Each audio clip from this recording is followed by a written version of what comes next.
What's up, guys? It's Modern Craftsman. Monday. Oh yeah, we were talking about Phil Collins. That's what we need. That drum roll from the song. You know what is it? In the air tonight. Air Yeah, tonight? but I think that's a copyright issue. No, I said his name in the song. I didn't. No, I know play if the we song. played the drum. Oh no, yeah, we're just gonna play the air drums. Well, speaking of drums, the guy that we're gonna talk today, his partner plays the drums. Oh yeah. He also got work partner. Work partner, yeah. He also got jeans to the face, nuts to the face. How do we want to describe this? We're talking to Kyle from R&R Building, the post frame master, content creator master. Yeah. And he's going to be. I think he's looking to transition to more of an artist, and we're changing the company to R&Art.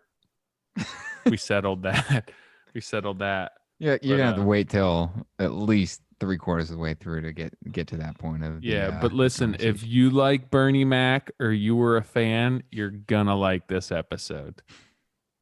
Just letting you know.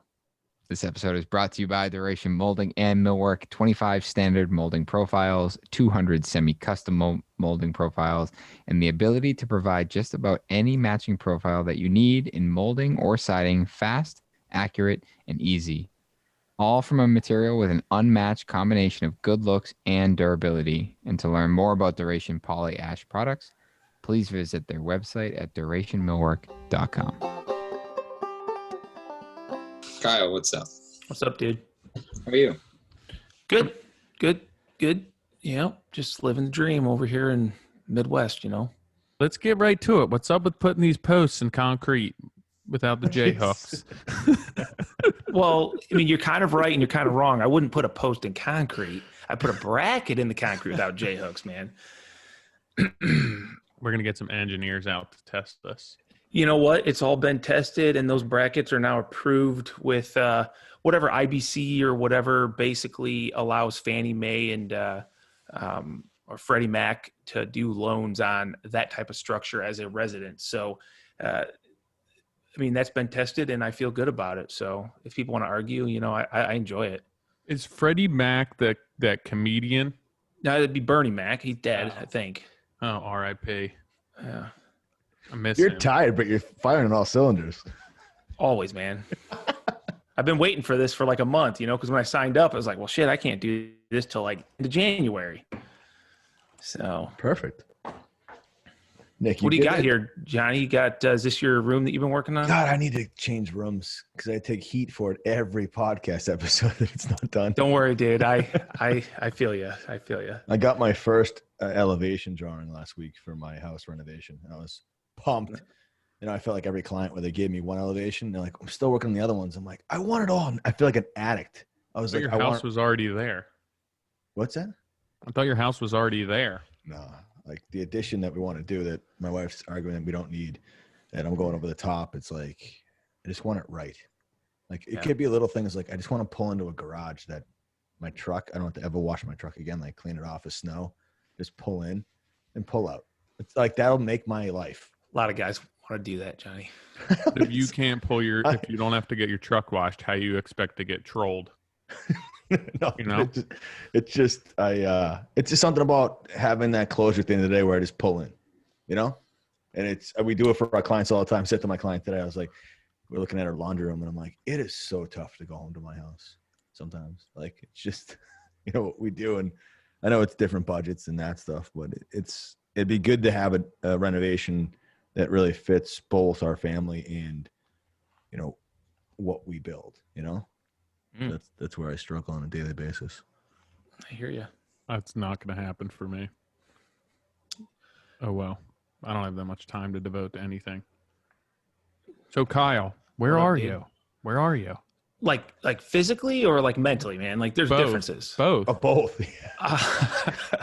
Mentally, let's start there. I am actually pretty tired, dude. You know, I think everybody's probably in the same boat with just the year we've had and like the mental stress of the COVID, of the election, of, you know, lumber prices, like everything really is very unstable. But, you know, I don't know. I just stay screw it and just keep going one day at a time. But physically, I'm in Sterling, Illinois, in my house, Sterling, in my Illinois. office. Yeah. Where is that in Illinois? Not that I really have any concept of what Illinois I mean, I'm is. 2 hours from Chicago.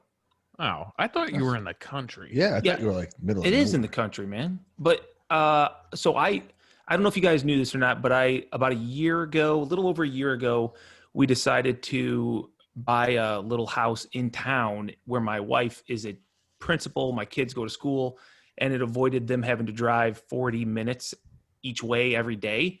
And with older kids, which, I think you guys, well, yours are in sports and everything, I guess. Yeah. But you can't have a free night. I mean, this year was nice with COVID because it seemed like everything stopped and you just It slowed went down, home. right? Yeah. But before that, it was crazy. So, I wouldn't see the kids or my wife from 6:30 in the morning till 7 o'clock at night. And we bought a little house, kept the shop in my farmhouse. So that's the farm. And yeah, man, I'm just pulling two houses right now. So you guys were living on the farm and then sending your kids to the school where your wife's the principal, right? Right. Oh, okay. I didn't realize that. So that Yeah. was like 40 some minutes away. Yep.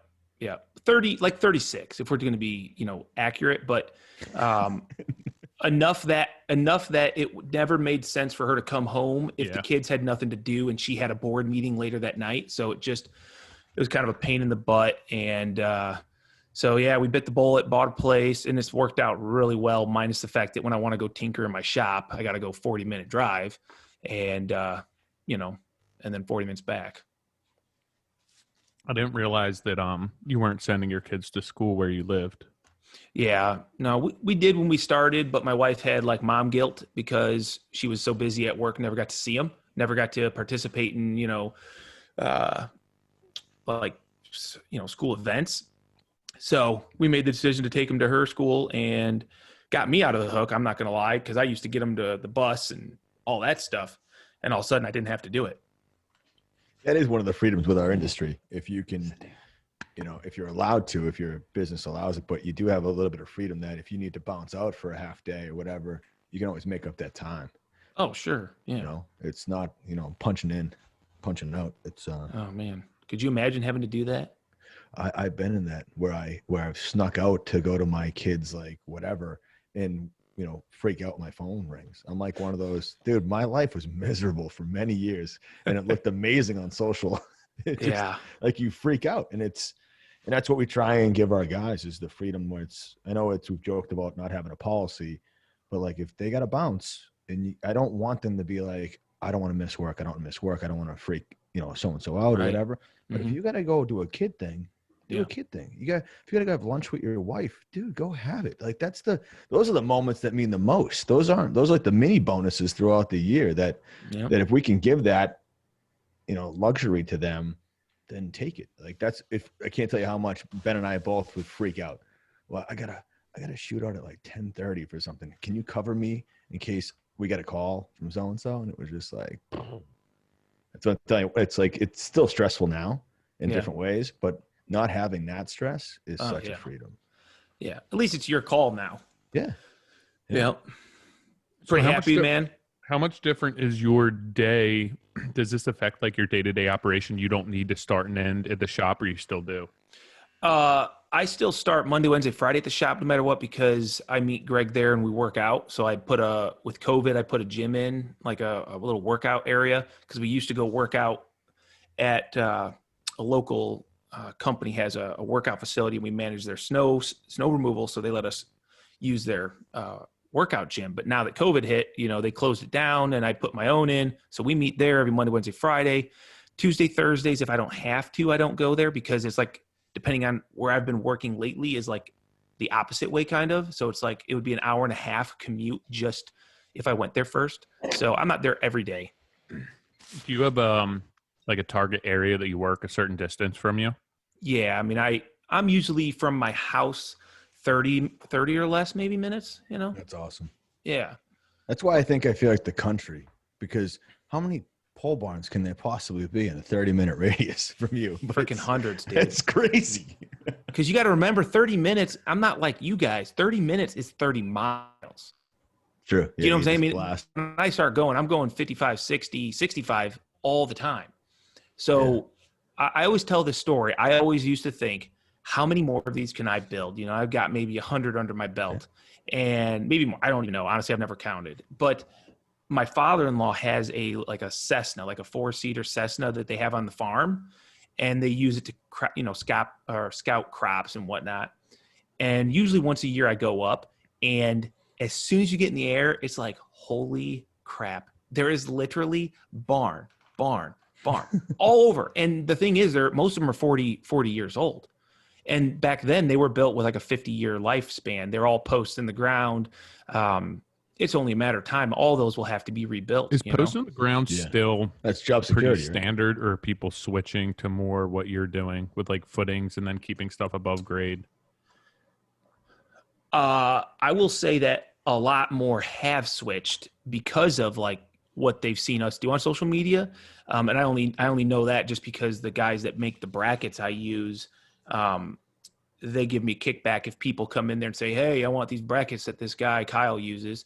And so I see all the people that are coming to that system.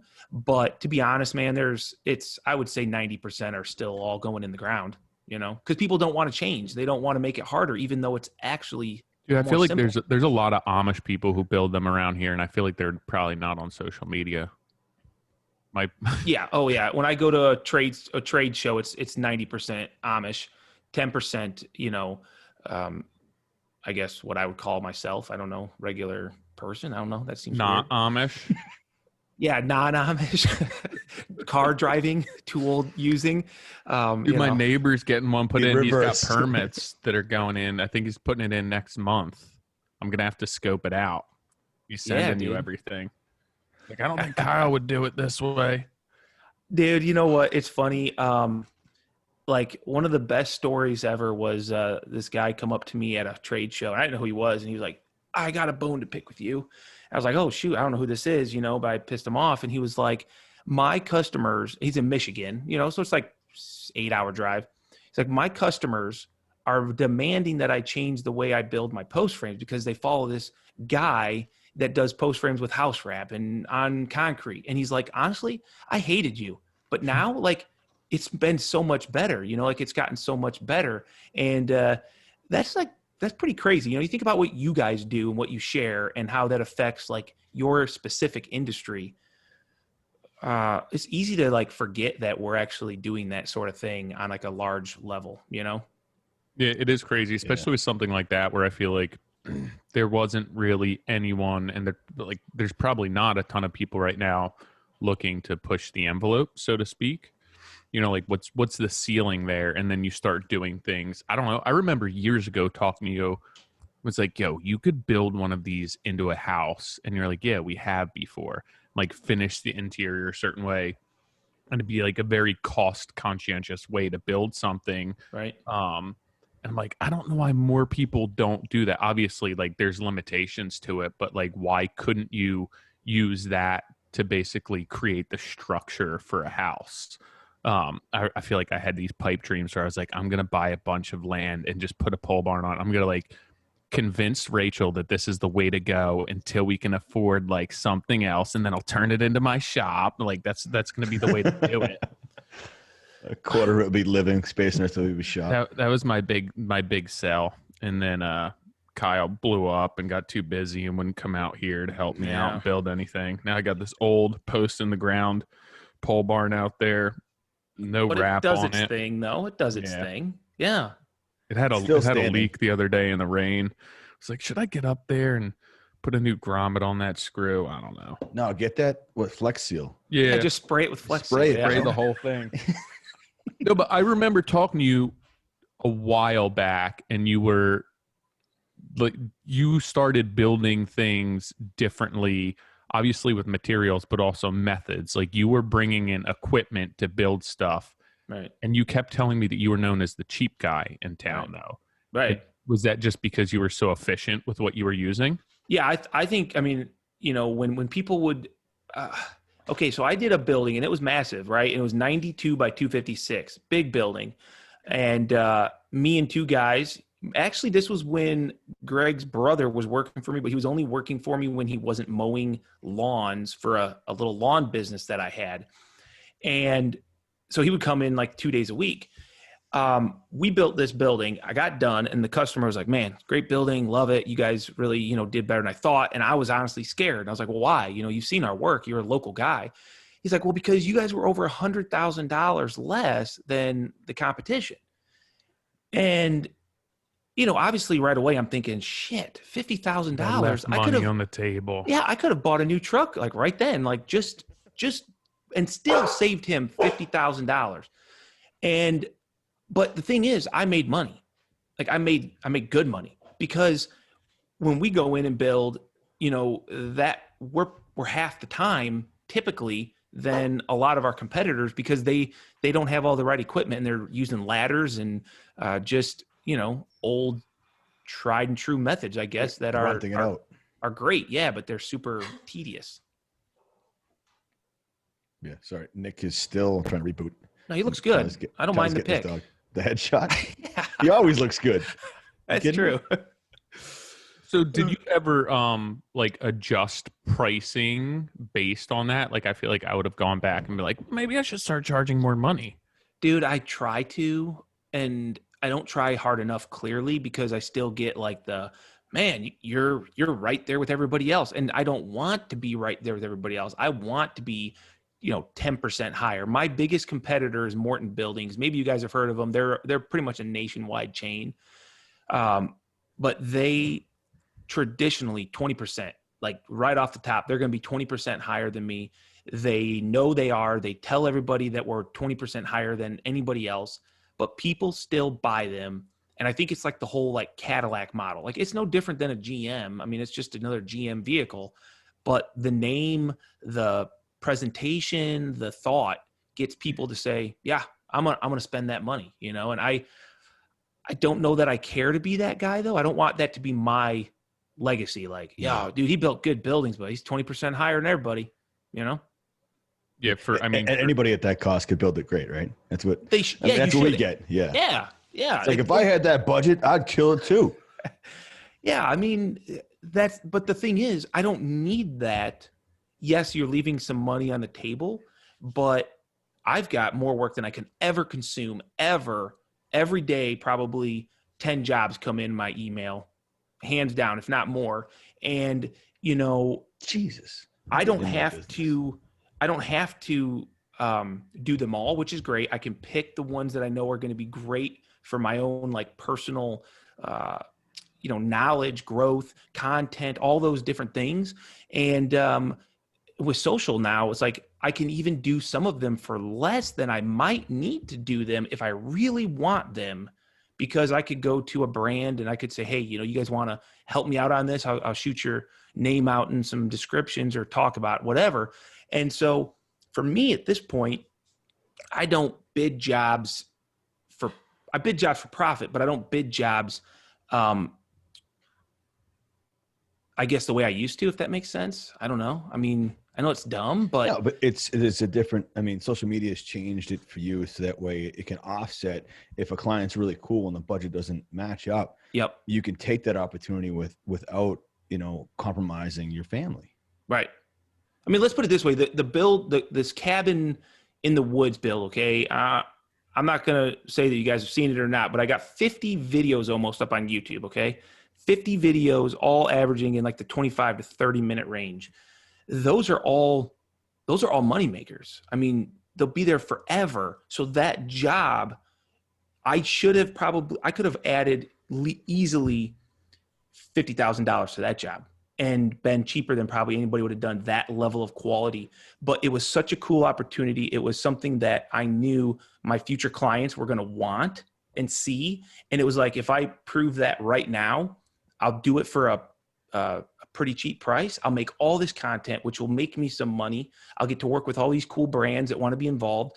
And the next time it comes around, people are going to see it and say, well, if you're going to give me that building, I totally understand your price, and then I can say, well, now I'm going to tack that 50, 100, whatever it is to that bill. And they won't have a problem with it. It's a selling point.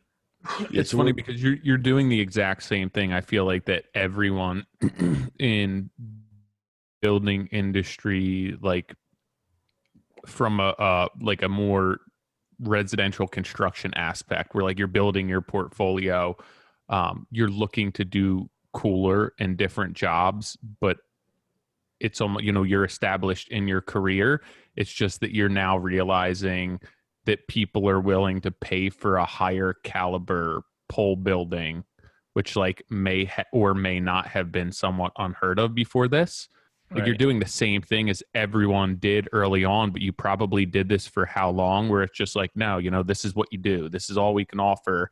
And this is it. And now you're almost pushing the bounds of what can be done by just putting yourself out there and doing stuff for maybe a little less profit. Right. I think it's only because of social media that I'm kind of allowed to really do that. I think, it's hard to say where we would be without it, if people would still be knocking on my door to do work and not care about the price, not want to get a second quote. But honestly, it just gives me like inspiration to like stay focused, to keep moving forward, because you guys know what it's like. I mean, when, if you're doing the same thing every day, you're pounding nails and doing stuff, it can get tiring. You need like excitement. And this is like my current excitement. It's the thing that's keeping me going. Well, yeah. Go ahead, John. There's something about, I mean, Kyle, you've been doing this before social media started. Yeah. And it's like, there's a different vibe, and it sounds completely stupid as grown adults, but it's like when you do something, you take the time to put like the camera, we talked about this last week in the podcast, but you've also amazed me.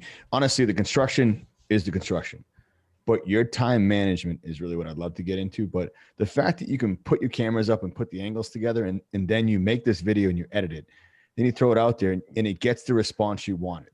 Right. Can honestly, like it's almost like Super Mario Brothers when you and you double up and you're like boop, boop, boop, boop, and you're like, yeah, now I got to go again. Like now I'm going to do a different angle tomorrow, and it totally changes the game of what was the same thing you did for the last 7 years, and it makes it brand new. Yeah, because the people watching your stuff, it is new to them, and now you get to almost relive these little moments that you're like, oh, wait till I show them this trick. Right. I learned this trick 20 years ago, but wait till I show them this. This is gonna go like crazy. See, but what's even more valuable though, Johnny, is that I see my content and I see, that looks horrible. Oh, really? Yeah. Yeah. And I think to myself, if I'm going to set up a shot, if I'm taking a picture and I look at it through the camera lens, and it's like, you know what? That line and that line, they don't really jive perfectly. Now, I got to get a different angle because like, that's not the image I want to, show, but B, it teaches me like next time you got to remember, don't be scared to take 2 minutes and set up a laser, show that it's perfect. And that's for my own side. Like do it so that it's perfect, so that nobody can catch an angle and say, you messed that one up, dude. I saw that. Like, don't pretend it didn't happen. Like that has been the best thing, is because I'm OCD anyway, but you don't always see what you can't see until it's from a different angle. So you got to cover your ass, where you're like, I know that everyone's going to exploit every deficiency in this entire project. And it's like, all right, well, I'm going to continue to increase the level at which we're executing until it's like, okay, you have nothing to say. Like, yeah, it's forced, Well, it gets rid of that whole, remember when you were carpenters and when I was growing up, it's like, can't see it from my house. And it's like, now I put up 10 cameras. So guess what? Everybody can see it. And it holds your personal work to another standard, where I think what I've seen in the industry over the years is that the older guys that were in the industry, they got numb to it. Like it wasn't like you got calloused and you were just going through the motions. They were just doing it for a paycheck. And they had completely lost their passion. And I honestly wish, I don't know if it would have, correlated for them and really been that valuable. But if social media, it sounds super weird, but had hit sooner for them, and it maybe would have turned their career a different direction. And they would have seen their value, not just with their boss and their paycheck, but in the industry and honestly across the world that, hey, you know what? I am super valuable. What I have in my head that is being taken for granted by what, because I only care if I get my paycheck and, you know, hit a strip joint and grab a 12 pack or a 30 rack. That is how a lot of the guys I grew up around were. That's it. If they got paid on a Thursday, guess what? They didn't come Friday. So checks went out Friday at the end of the day. So that way they'd be there all day. And, you know, I was around coke addicts. The guy that taught me the most in my life was a complete coke addict. And my coworker had to tell me about it. I was completely oblivious. And it's like, maybe if he just had so much energy all the time. No, but I swear, dude never slept, and he always chewed a ton of bubble gum. And his nose is out. He's always rubbing his nose. But it's like I had no idea. But just imagine if there was another eye on them, like social media has given us, that they might be like, you know what? I wish that guy, his name was Joe. I wish that guy Joe had seen himself in a different light, so he would be valued more than what he was. Do you think here's a question. Oh, go ahead. I was going to say, do you think that anyone ever held people doing what you're doing to that standard, being that like I was on YouTube one time. I'm not huge on YouTube. I just I don't watch that much TV, but you ripped off a roof that you put on because there were ripples in it.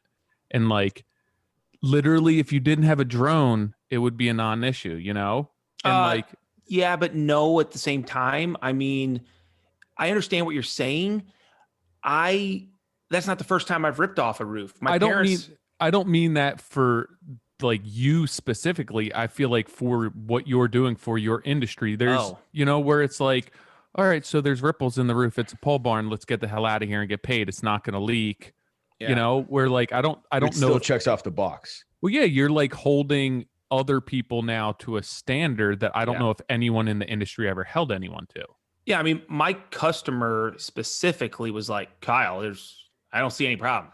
I don't know why you're taking the time. Yeah. Like it looks fine, but you're right, dude. To me, I knew it was wrong. Greg knew it was wrong. My metal supplier came out. They knew it was wrong. And I guess I don't care. You know, I tore up a floor just 2 weeks ago because the whole floor, because there was one little spot about 4 inches that the seam came apart. And once again, my customer, they're like, geez, dude, if you wouldn't have shown that to me, I would have never saw it. But it doesn't matter. Like I just can't do it. I wouldn't sleep. I just wouldn't sleep. I would feel like the bar. Yeah. Every time I look at my customer, I would think, are they gonna say something? Did they see it finally? I got away with something. Yeah. I've learned that it's not worth it. No, you know, it's not. 100%. No. What usually happens with me is I sit there and I think about it, right? And I'm like, am I going to rip that out? And then I send out a couple of text messages, some pictures. What would you do in this? Like waiting for somebody to be like, all the while, it doesn't matter at all, because at the end of the day, I know it's good. And then I go home. I convince myself somehow that I'm just going to leave it because this, and this happened in this manner. And it was out of my control. It's not my responsibility. And it's the existing house. And then I go to sleep, and then I wake up the next day and I'm like, all right, I'm ripping it out. Yeah. And it's like, you already know what's going to happen. Have you ever heard of paralysis by analysis? Yeah. Mm-hmm. That is my biggest like thing that just ruins me. And I've gotten better at it. So like, you know, that floor that I was talking about, it was a matter of like, Greg showed it to me because he saw it. He was putting base trim down right by it. And he was like, Kyle, come here. And it was like, Greg, we both know what's going to happen. So like, stop putting the trim down and let's just do it. Because you're right, dude. You sit there and you think about every possible solution that can fix the problem, but the problem is still there. Like, you're not going to fix it. You're going to Band-Aid it, you know? Yeah. And it's just, I don't know. It's like half the effort and headache and energy put into trying to figure a way to hide it or camouflage it, where you could just fix it in the first place, where it's like you almost do twice the amount of work and lose sleep, where it's like you could just rip it out and replace it and be done with it and not have to worry about it. Yep. Yeah. I did a post a couple of weeks ago, maybe a month ago, where it's like, imagine we put the same effort in on the original job that we do for fixing it. Where it's like, a lot of times you're going through the motions and you just assume it's going to be right. Or like for us, we assume that carpenter or that sider or that roofer or whoever it is on point that day. They could be having the shittiest day of their life. They could be in the middle of a divorce that we don't even know about, but you have to I really think most of this industry is like psychology and trying to get a feel for where people are at. And if you assume that someone's having their best day, the client, subcontractor, whatever. But yeah, I mean, trying to go at it as if it's, which probably keeps my tension super high, is that it is the worst day every day.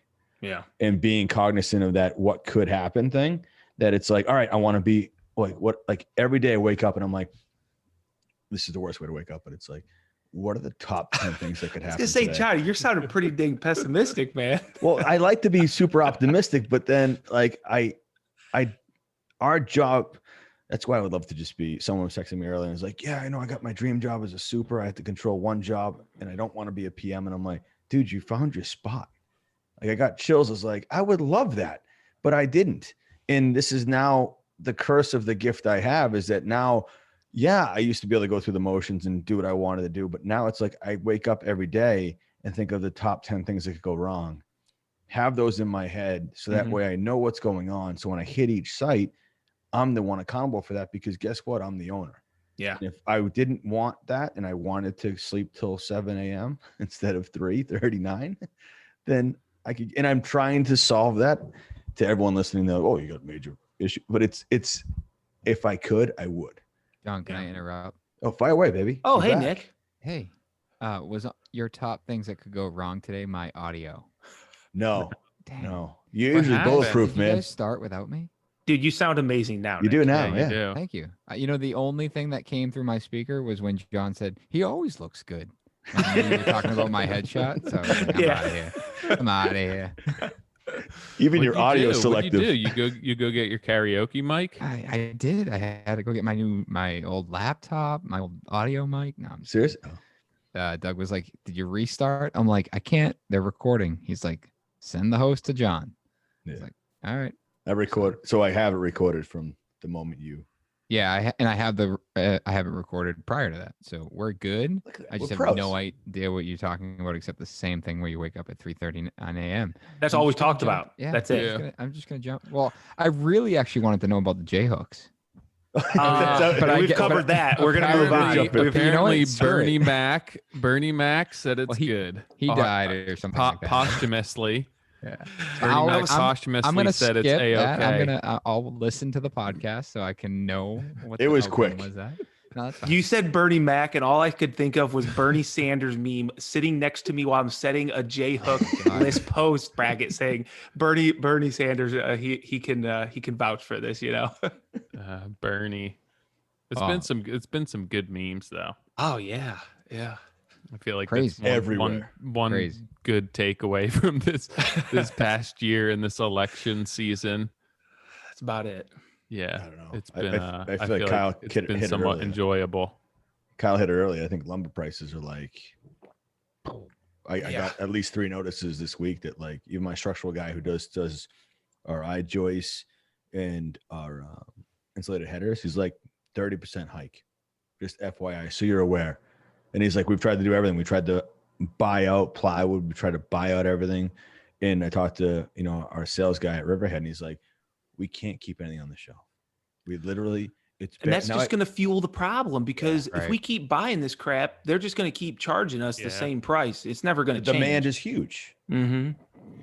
And I've been warning my clients, like we just did a huge addition on a house, and I went back and did the audit on it, and it was like $140,000 for a garage just for materials. And it's like, dude, how I couldn't have written that. No, How could you?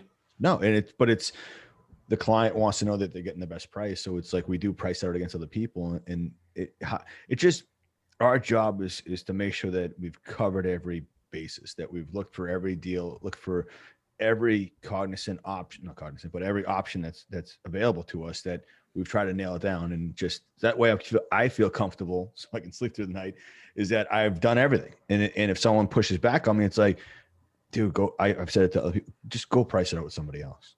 I'm going to tell you you're crazy, but you need to find out on your own terms go do that due diligence and let me know what you find out, because I'm happy to get it from whoever they're selling it from. So Kyle, you probably at this point, I know you're picking and choosing, but you're booking out relatively far in advance. No, or man. You like keep I've because of what's going on, I have been smarter this year. In past years, so the job that I'm on right now, I booked probably last January, February. And in the post frame world, man, that's a long ways out. A lot of people are 6 weeks, 3 months, whatever.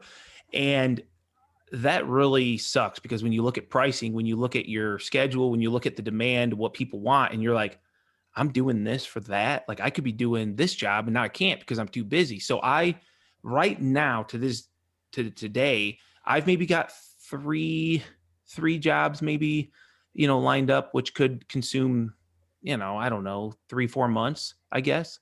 And I've just said, nah, not interested. I'm just not doing it,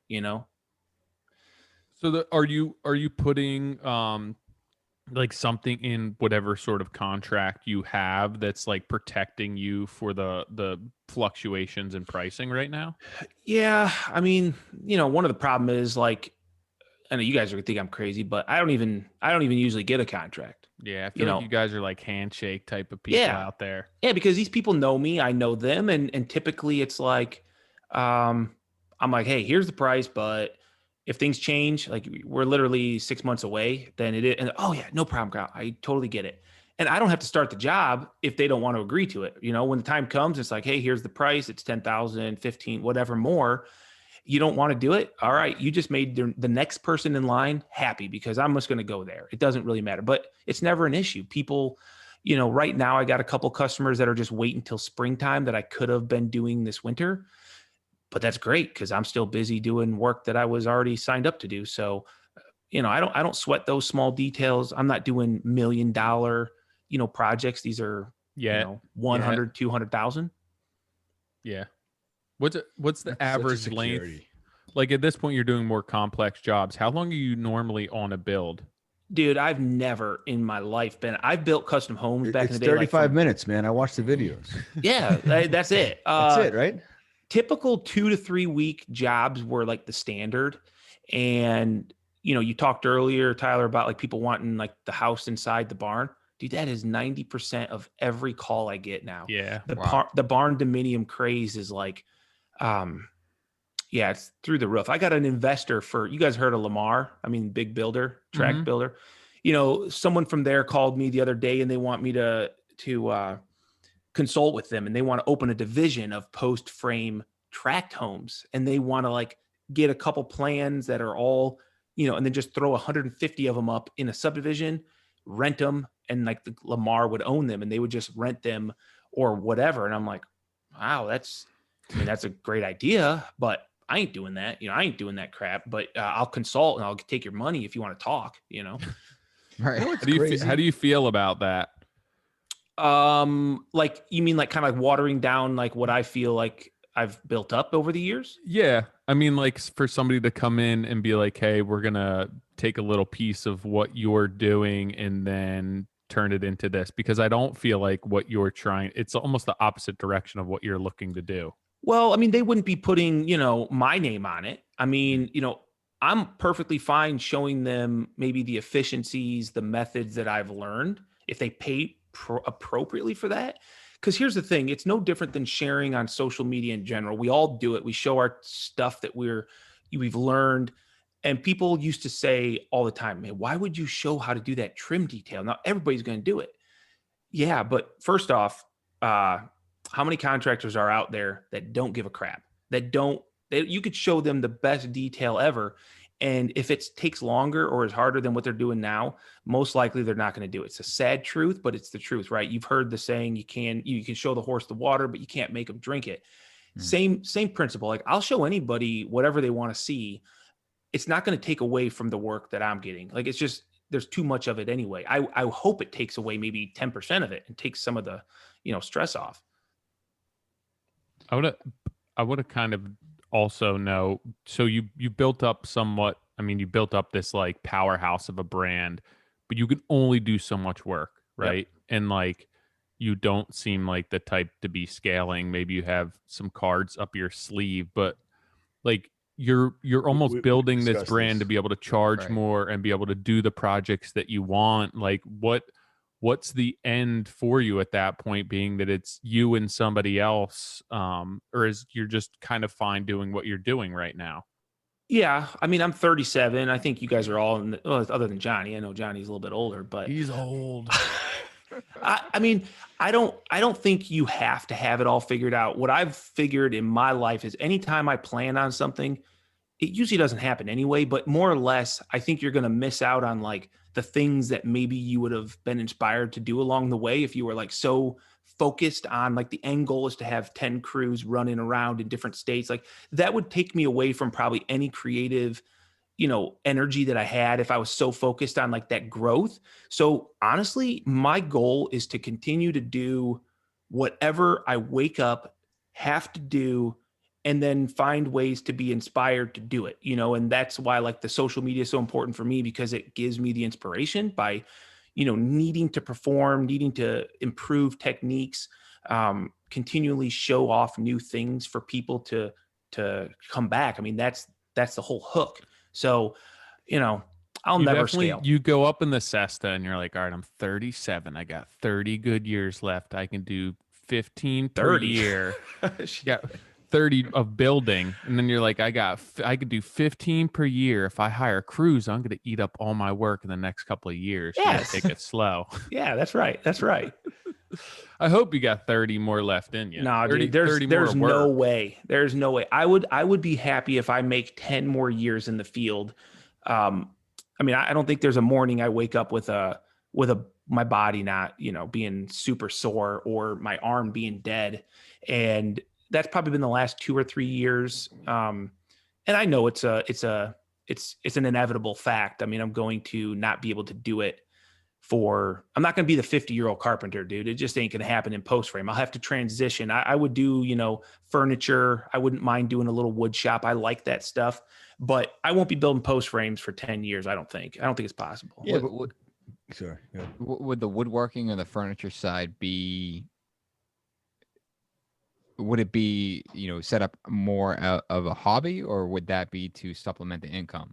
I guess what my question there is, over the next 10 years, are you setting yourself up to be year 11, kind of coasting and kind of reducing the amount of needed income?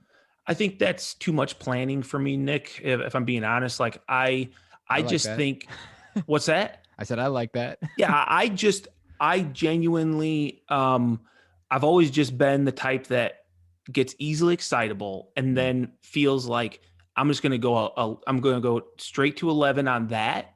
And when I get tired, like I started as a remodeler, man, I was living and breathing, waking up and going and tearing out plaster and freaking gutting studs. And it was awesome. But when I got burned out from there, I went into the new construction. When I got burned out from there, I just happened to find post frame, and it was a totally different avenue. And I was getting burnt out there too, if I'm being honest. But then social media came and it was like, whoa, people like this simple form of construction that's been around forever. That's simple. And yeah, I guess it is kind of cool. I do like it. I like the way it looks. And that's what's drawn me back to being like passionate about it, Is that kind of when, I think the burnout is because you end up doing the same thing over and over. And I think you're right. I think social media has kind of shed a different light on it, where everyone's realizing that, hey, there's another level to this, what we're doing. And, the more you showcase it, the more you improve. And at least for me, I think I attribute a lot of the growth for our company and myself as an individual through social media, because you're throwing it out there and you're getting this feedback, good or bad, and then you're adapting and then you're throwing it back out there. Right. And it's this back and forth where the burnout comes almost in a different way. It's like you're getting burnt out in like different sides of the business, but not the actual construction, because it's you're constantly evolving. And like that's what I've always liked about your content, is that it's simple form construction. When we first met, we talked about this, and you were like, dude, I don't know, people just like post frame. I just, it's real simple. Yeah. It's intricate in the way it's like how you achieve things. and it's, I think in a way there's like this it's easily understood, because you first off, you do a good job of explaining it, but it's not this overly complex building. So the pieces going together, it's like, okay, I can follow that. But for you, that was one of my questions, and you pretty much answered it, is, that use of social media has that really put you in this mindset of, yeah, I was turning it up to 11 on every job, but now it's like 13, 14, 15. I'm turning it way the hell past, Right. where I thought I could. I mean, I think that I find myself, showing up to the job site in the morning and like telling Greg, hey, this is what we're doing today, and we're going to do this. And he'll be like, we've never done that.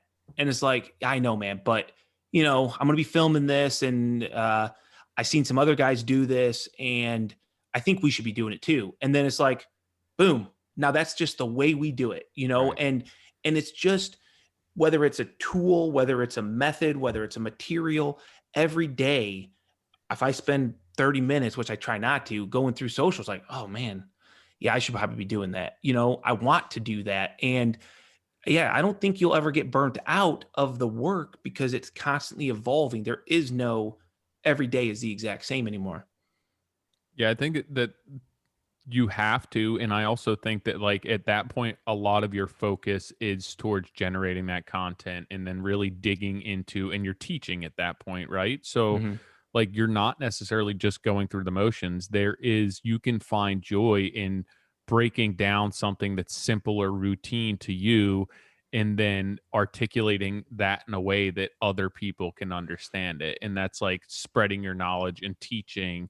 And I think that if you can take what you're doing and kind of integrate it into that, now that all this stuff that you found very routine and very mundane that you're doing over and over again, kind of you found new meaning in, because you're now looking at it in a light that you maybe haven't looked at it in 10 years. Right.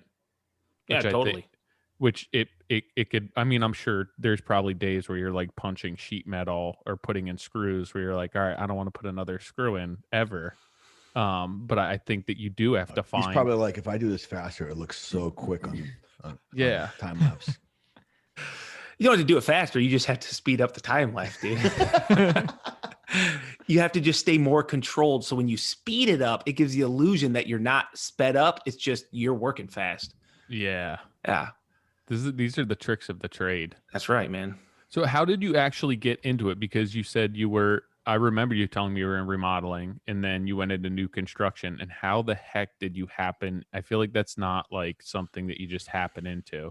So I actually, the year that I got into post frame, it was in the spring. It was over the winter time that I took the job, but it was a spring build. And that fall before it, I built my last custom home. And the customer was amazing in a sense that he had everything organized. You could not like mess anything up. I mean, everything was perfect and it went smooth. But I am the type of guy that self-performs almost everything. I mean, that's just me. And so when I got done with that job, I realized that, dude, I made the least amount of money if I look at the breakdown on an hourly wage on this project that I've ever made on any other job. And I don't ever want to do that again. And so I'm like, what am I going to do? Now people are wanting homes. I don't know if I want to do this. My wife's grandpa called me up and he said, hey, Kyle, I want a garage. I want a 3-car garage. And this guy said he'd build me a post frame. You got any interest? And I'm like, I've never done that, Gary, And so I had a buddy and he worked for Morton Buildings. I said, hey, dude, you want to help me do this just on the weekends if you want? And he's like, yeah, that'd be awesome. So he showed me, we did it. It took us like 2 or 3 weekends to do this 36 by 48 or 30 by 40. I can't remember. And it was like instant love, dude. As corny as that sounds, like I was outside, I was framing, which was like the most fun part of the job. I wasn't in somebody's house. I didn't have to pick up sawdust at the end of the day. I mean, I literally just threw my tools in the trailer and shut the door. And it was like, this is amazing. And in probably 3 Saturdays, I had this building built and got a paycheck. And it was like, at that point in my life, I was looking at the dollar sign saying, dude, this has got to be the easiest hard labor, but easiest money I've ever made. And by happenstance, corn went to like $7, which in the farm world, that's like gold. And every farmer that I ever knew wanted a building, and every building company was super booked. They seen me do this building for my grandfather-in-law, and they were like, Kyle, can you build me a building? And I'm like, dude, you're asking for like a monster building, and I've never done that. But I did it anyway because I knew that like that's going to be good money. And just like that, drop of the hat, I had like booked up post frames, and I've not stopped doing post frames. That's it. It's that simple. What did you have as far as equipment goes at Nothing. this point? Nothing. So how were you building them? I rented a scissor lift. I was paying like $1,200 a month, and I bought a crappy little skid loader that was able to dig the holes, even though it took forever. And then I don't remember how I set the trusses. I think I ended up buying a telehandler before I needed to do these monster buildings. And it just, I spent like, a bunch of money, and that's just, I just said, screw it, dude. And I just did it. When did Greg come along? Was he Greg, before or after the telehandler? So actually Greg came in during the transition. I had like residential jobs still lined up, and I was doing a bathroom for a local farmer. I was doing a bathroom remodel, and he come up to me one day and he was like, hey, this kid works for me. He comes over and like helps me in the mornings, like do lawn. I mean, this was like an old guy, and he's like, he's going to be 18 soon, and he really needs a real job. And I think the trades are a great job, and an honorable job. And would you mind giving him some hours? And I was like, I kind of like being alone at this point. I just had 4 guys that I kind of moved away from, and I was back to just being a solo guy. And so I was like, I'll do it, man. I'll do it. So I let him come work for me. And dude, if you guys could have seen Greg, this kid had like his Vans. He had his earrings in both ears. He looked like a little mini Justin Bieber. It was hilarious. And, but he like would call me sir. He had the most respect. He was like a hard worker kid. And, he's been with me for 10 years almost now. So like he's been with me since the beginning of the post frame. For the most part. That's crazy. I didn't. Yep. So he's like 30 now. No, he's 27. 27. Damn, young. Yeah, he's young. Yep. So how funny. He went from I would have been like making dunked over $18 an hour at that point. That's what we always joke about, that we all get to a point and then we leave because it's like, you got me so early that I'm making nothing, even though I got a raise for the last 10 years. Yeah. I mean, I try to treat Greg as well as possible. He looks like family. He's like family. I mean, I give him a house to live in. I pay him good. And, honestly, dude, we work hard, but I don't think you're going to find another group of contractors that do what we do that have it as easy. It's not going to happen, So you've never worked on a. Where did at that point, even like pricing and everything else, did your buddy who worked for that company help you out? Yeah. But the thing was with that, he came from Morton, where he was like, dude, Morton's getting $120,000 for that building. And I'm like, well, I just priced the material package. It's like $50,000. Like I'm not charging $120,000. Like that's rip off. These are my friends and family and neighbors and people I know. Like, I don't want anybody to go find out that Kyle's ripping them off. And that's the biggest thing with me in my area is that, I always know somebody that knows somebody that wants a building, and I'm not going to rip them off, but, you just learn, and as I do a job, specifically now, as I do a job, people see it on social media. They call me, say, I want that one. And so I can just look at the job, say, it cost me this much, add 5% if the prices have gone up, look at my labor, and boom. It's like, I mean, I've got a bid in about, 10 minutes. I just got to write it up. Are you afraid that you're going to kind of back yourself right back into the position that you were with custom home building? Yeah. Scares the shit out of me. Because I feel like, I mean, speaking personally, that once you get, and like, it doesn't matter, it's all kind of relative, but if you go from standard post frame to something with more intricate details, I don't know if the number necessarily coincides with how much time you put into it.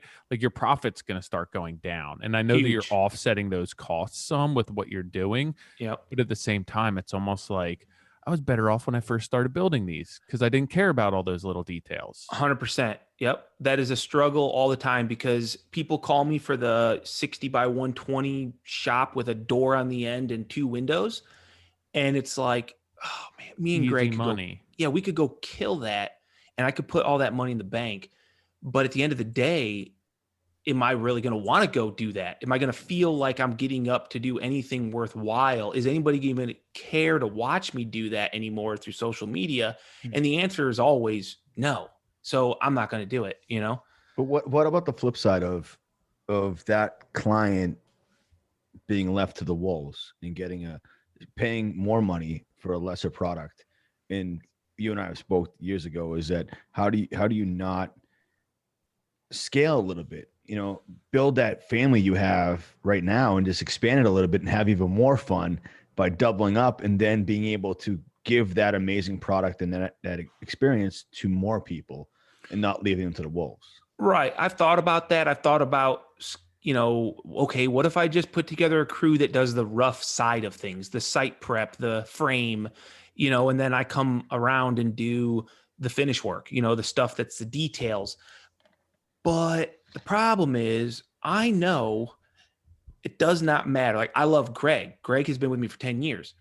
I still have to keep an eye on him because my idea on the way something should be is not, it's my way, right? That's my business. Like, that's my way. Not saying it's right. And I know that, but I wouldn't want to come behind or look at a crew that has my name on it and then be like, well, you know, now I got to have an uncomfortable conversation. I got to tell guys that that's not acceptable and I want you to redo it. And I'm not that type of guy. I'm a people pleaser.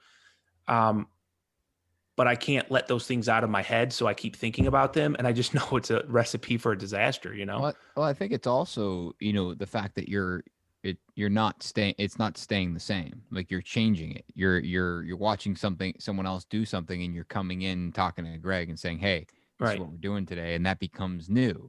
So it's like, you go home, you see something else, and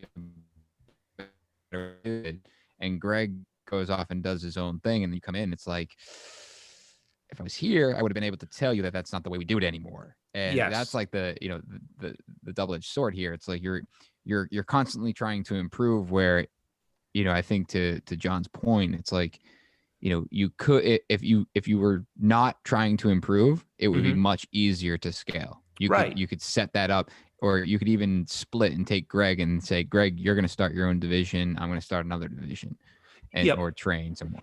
And I've told Greg, I said, Greg, when the time comes that you say, Kyle, I want to grow, I want to make more money, I want a challenge, 100%, man. I will get you a trailer, I will get you a crew, and I will bless that, you know.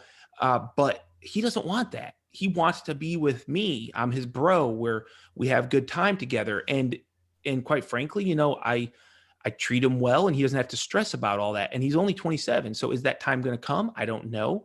Maybe never, but I'm not worried about it.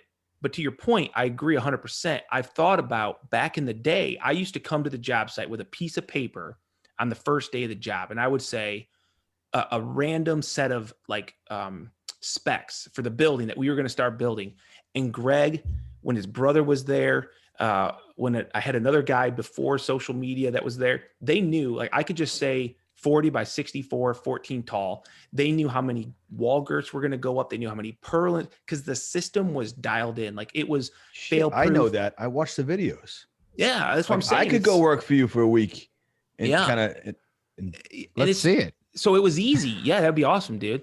And it was easy. And I think if I stuck with that, and I think that if I ever feel like I get my building to a point where, you know, it's to my, like, dude, I just think this is the perfect building, I'm going to build myself one, then I could probably do that. But you're right. I just don't think it's there yet. I don't think I've learned everything that I want to know before I scale. And unfortunately, I don't know if I ever will. You know? It kind of seems like it's more of a personal decision than a business decision. Oh, for you. 100%. Yeah. Don't you think that you're backing into that 10-year marker? That it would be good to be, I mean, just from a personal, you know, not scale's a spooky word, because scale, I feel like there's no end to scale. Right. When people say I'm scaling, it's just like, all right, you go on that ramp and you're gone. if you were to just double 2 more people, it seems like it is to me. And again, I don't know enough about it. It's a low risk. Like I would love to only be able to have 2 people. Obviously there's a ton of equipment involved with it and all that, but I feel like you could do that since you have most people at scale are trying to grow that quality at the same time that they're scaling. Right. But you have this influx of work that's always there. That's super close. It's not like, all right, if I want to take that other job, it's another 45 minutes beyond my usual area. This one's like right next to the other one. Sure. So like I'm assuming, but yep. you could possibly do that where I guess that was the conversation you and I had years ago on social. It was like what is I may have realized it early on that, my body was taking a toll when I was doing roofing and all that, but like, is there, retirement? Is there all there is? And I think a lot of guys think like you and all of us, it's like, all right, it's just tomorrow. Let me just conquer the 7 things I have tomorrow, crush that and do whatever. The problem is 27 years down the line, tomorrow, your body's not doing it. So is there like a 10-year plan to get? I know the answer, probably no, but no, I mean, the goal for me is, and I mean, heck, I met with a financial guy today, I just by happenstance, and it's like, what's the retirement date? It's like, well, I know I'm not doing this till I'm 50. Like, I know it's not going to happen. So the beauty is, there's so many options in front of, I feel like in front of me, if things stay the course, that I won't have to swing a hammer every day and put out 15 buildings a year. Like this year I did this hunting cabin. I started in June, somewhere mid-June, and I got done in December. So for you guys, that's not that long of a project. You guys are into doing houses for a year or whatever. That's a really long time in the post frame world. But so what if I just do that all year and I just say, you know what? Who wants the project? Like, who wants to do the project? I'm going to film it. I'm going to do this. You're going to get to use all these cool products, and I'm just going to do one building. Then I'm not stressed, and I'm not working physically that hard, but I'm still able to do what I love and even do it at a higher level. That's my thought 5 years from now. So it's 5. So go ahead, Tyler. It's not what you want to do. Like, scaling your business at the end of the day is not what you want to do. You don't want to run around like it. And it's not that it's not doable, and it's not that you couldn't make money doing it. And I think that I'm in the same boat, and it's probably a personality trait or characteristic, right? Disorder, if you will. That like, sure, I could grow. I could get another crew. I could sell that amount of work. I have the influx of potential job leads coming in. It's just like the thought of doing that and then getting all the ducks in a row and then following up and then correcting things and things not be, like, I just wouldn't be happy doing it. I know that it wouldn't be what I wanted to do. And from a business standpoint, maybe it's not the smartest thing, but I also have to consider, at the end of the day, what brings me the most amount of joy. Mental health. That's not it for me. Yeah. But going back to, if we were to put the effort into a correction that we put into the original product, that if we all know where the finish line is, and instead of freaking out 2 years before you get to the finish line when it's super close, why not toy with it now?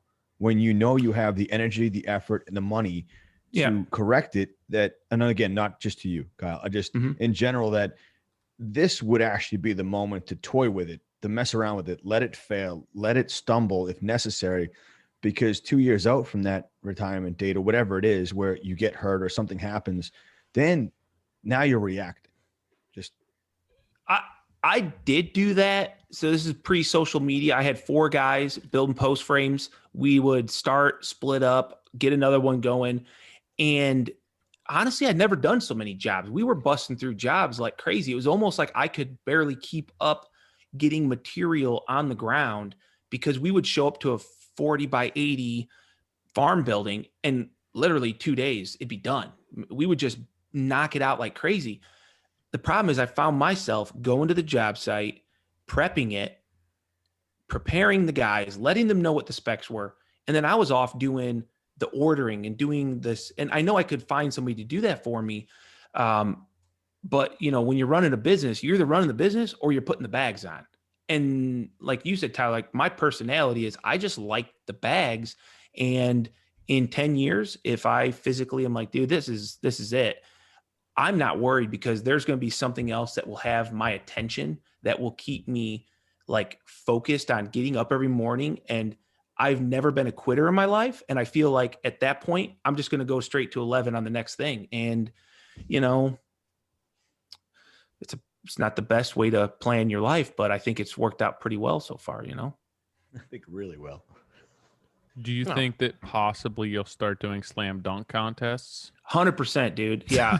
Yep. 100%. Slam dunks. Probably my favorite video I've ever seen on Instagram ever was you trying to dunk over Greg's head and just crotching his entire face. I mean, why didn't he move? Why did he put his head right into He trusted you. I've watched that. If there's like 100 million views on that, I'm probably responsible for 90 million of them. Yeah. So such gold. You know that made it to America's Funniest Videos? Did it really? Yeah. No, it did not. I got a t-shirt though. It was an extra large, of course. It didn't fit me, but that's amazing. It was cool because the amount of messages that came in my DMs on Instagram like that Wednesday after it aired on a Tuesday, and they're like, did I just see you and Greg like dunking? And I'm like, you mean trying to dunk?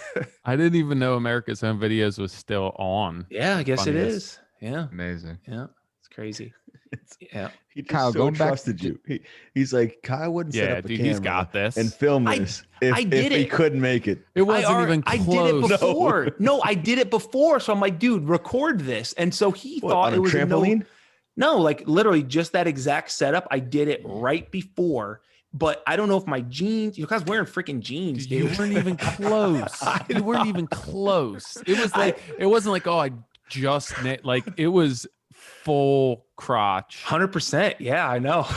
Like, I don't know. You barely cleared his shoulders. Hey man, I didn't say like it's like Toby. I think it's Toby Keith saw me. I ain't as good as I once was, but I'm as good once as I ever was. I just couldn't do it twice. Yeah, that's true.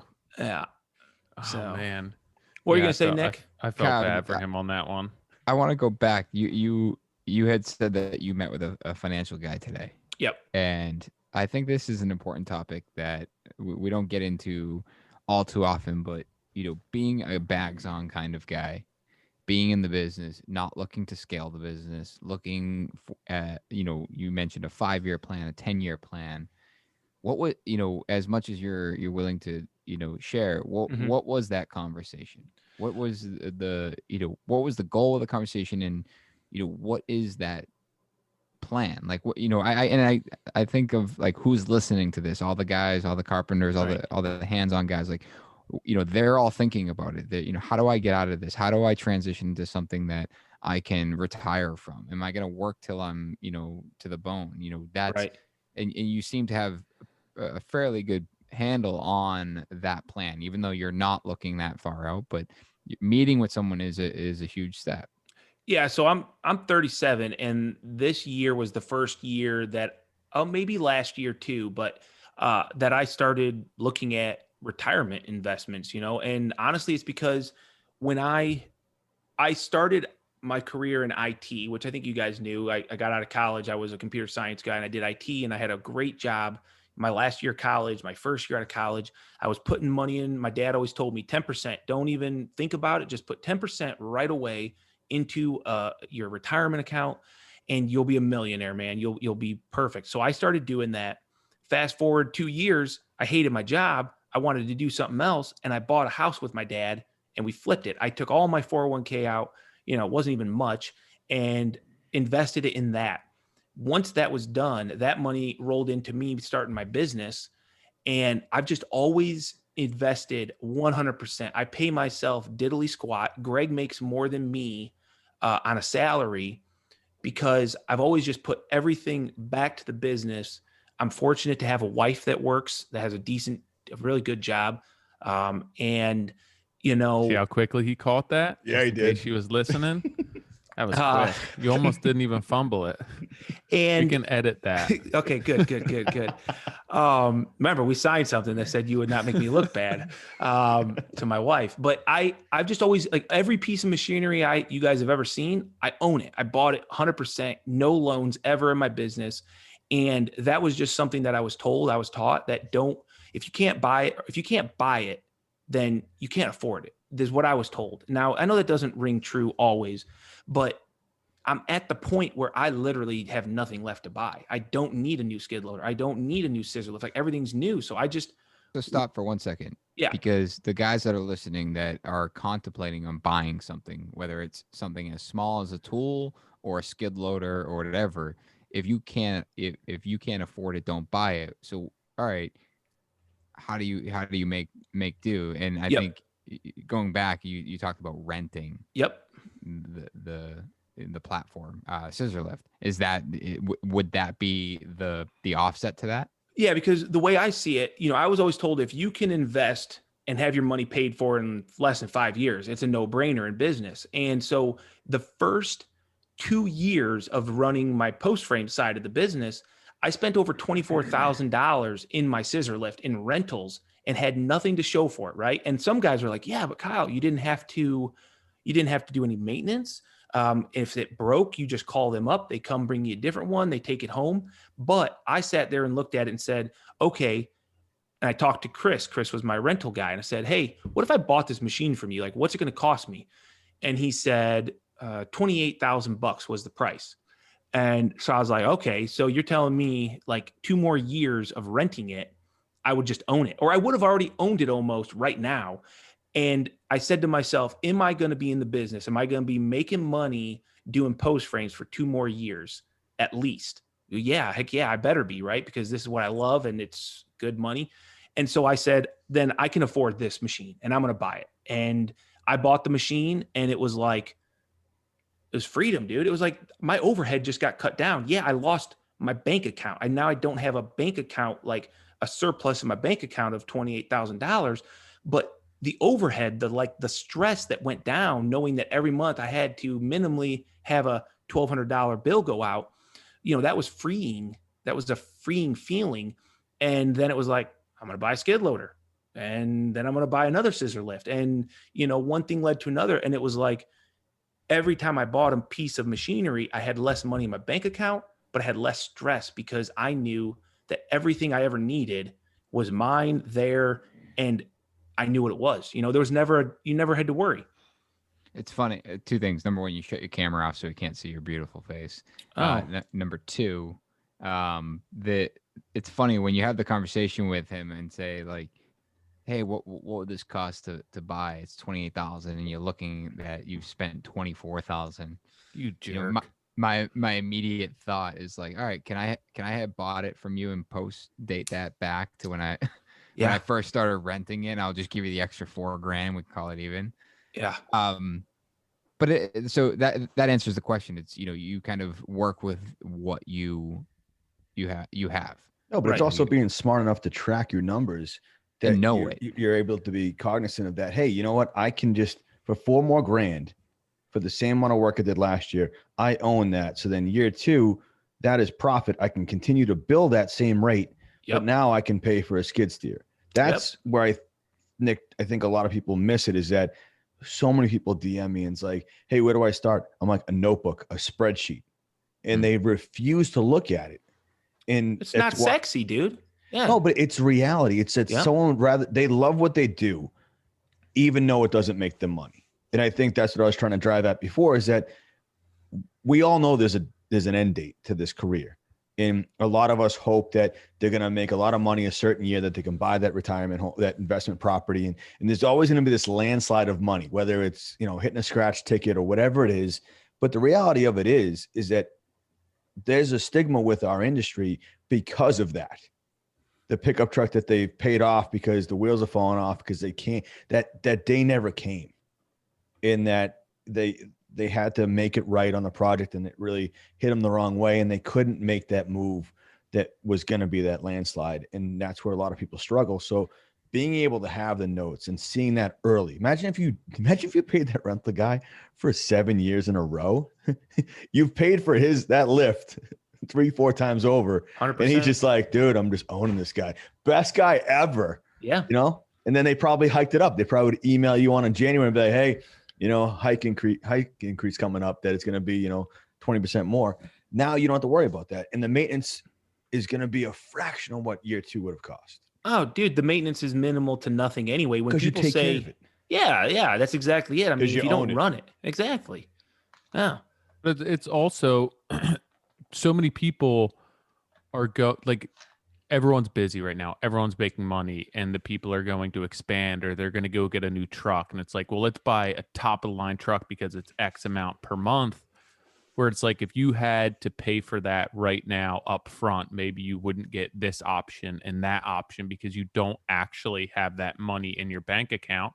And you look at things differently. Instead of it being, hey, it's an extra $100 a month for like the heated seats or whatever it may be. If you're like, yo, well, you got to pay $5,000 up front, a lot of times people would say no, like I don't have that money right now.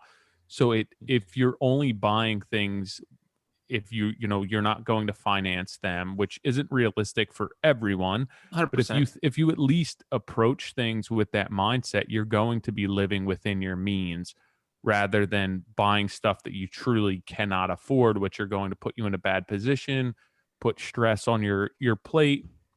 And then, like you were saying, create that anxiety for you where it's like, hey, I got to find how to make X amount per month just to pay these bills. Where it's like, well, maybe don't buy that truck, buy something used that you can afford, pay for it outright, and then don't have that monthly payment over your head. Which I think you squeeze yourself. Well, I think that's one of the problems with social media is that young people are always messaging me and they're saying, dude, I want to be successful like you. And first, my always response is like, why do you think I'm successful, dude? Like, I'm still struggling every day in my business and everything. But they see, I'm driving a Denali truck and I've got all these new machines. It's like, this has been like 13 years, something like that in the making. Though I didn't buy that first piece of machinery for 6 years. And so you're not going to afford to be able to buy it. So I had to rent machinery, and I operated out of a freaking Volkswagen Jetta for like a year and a half, man, because great gas mileage.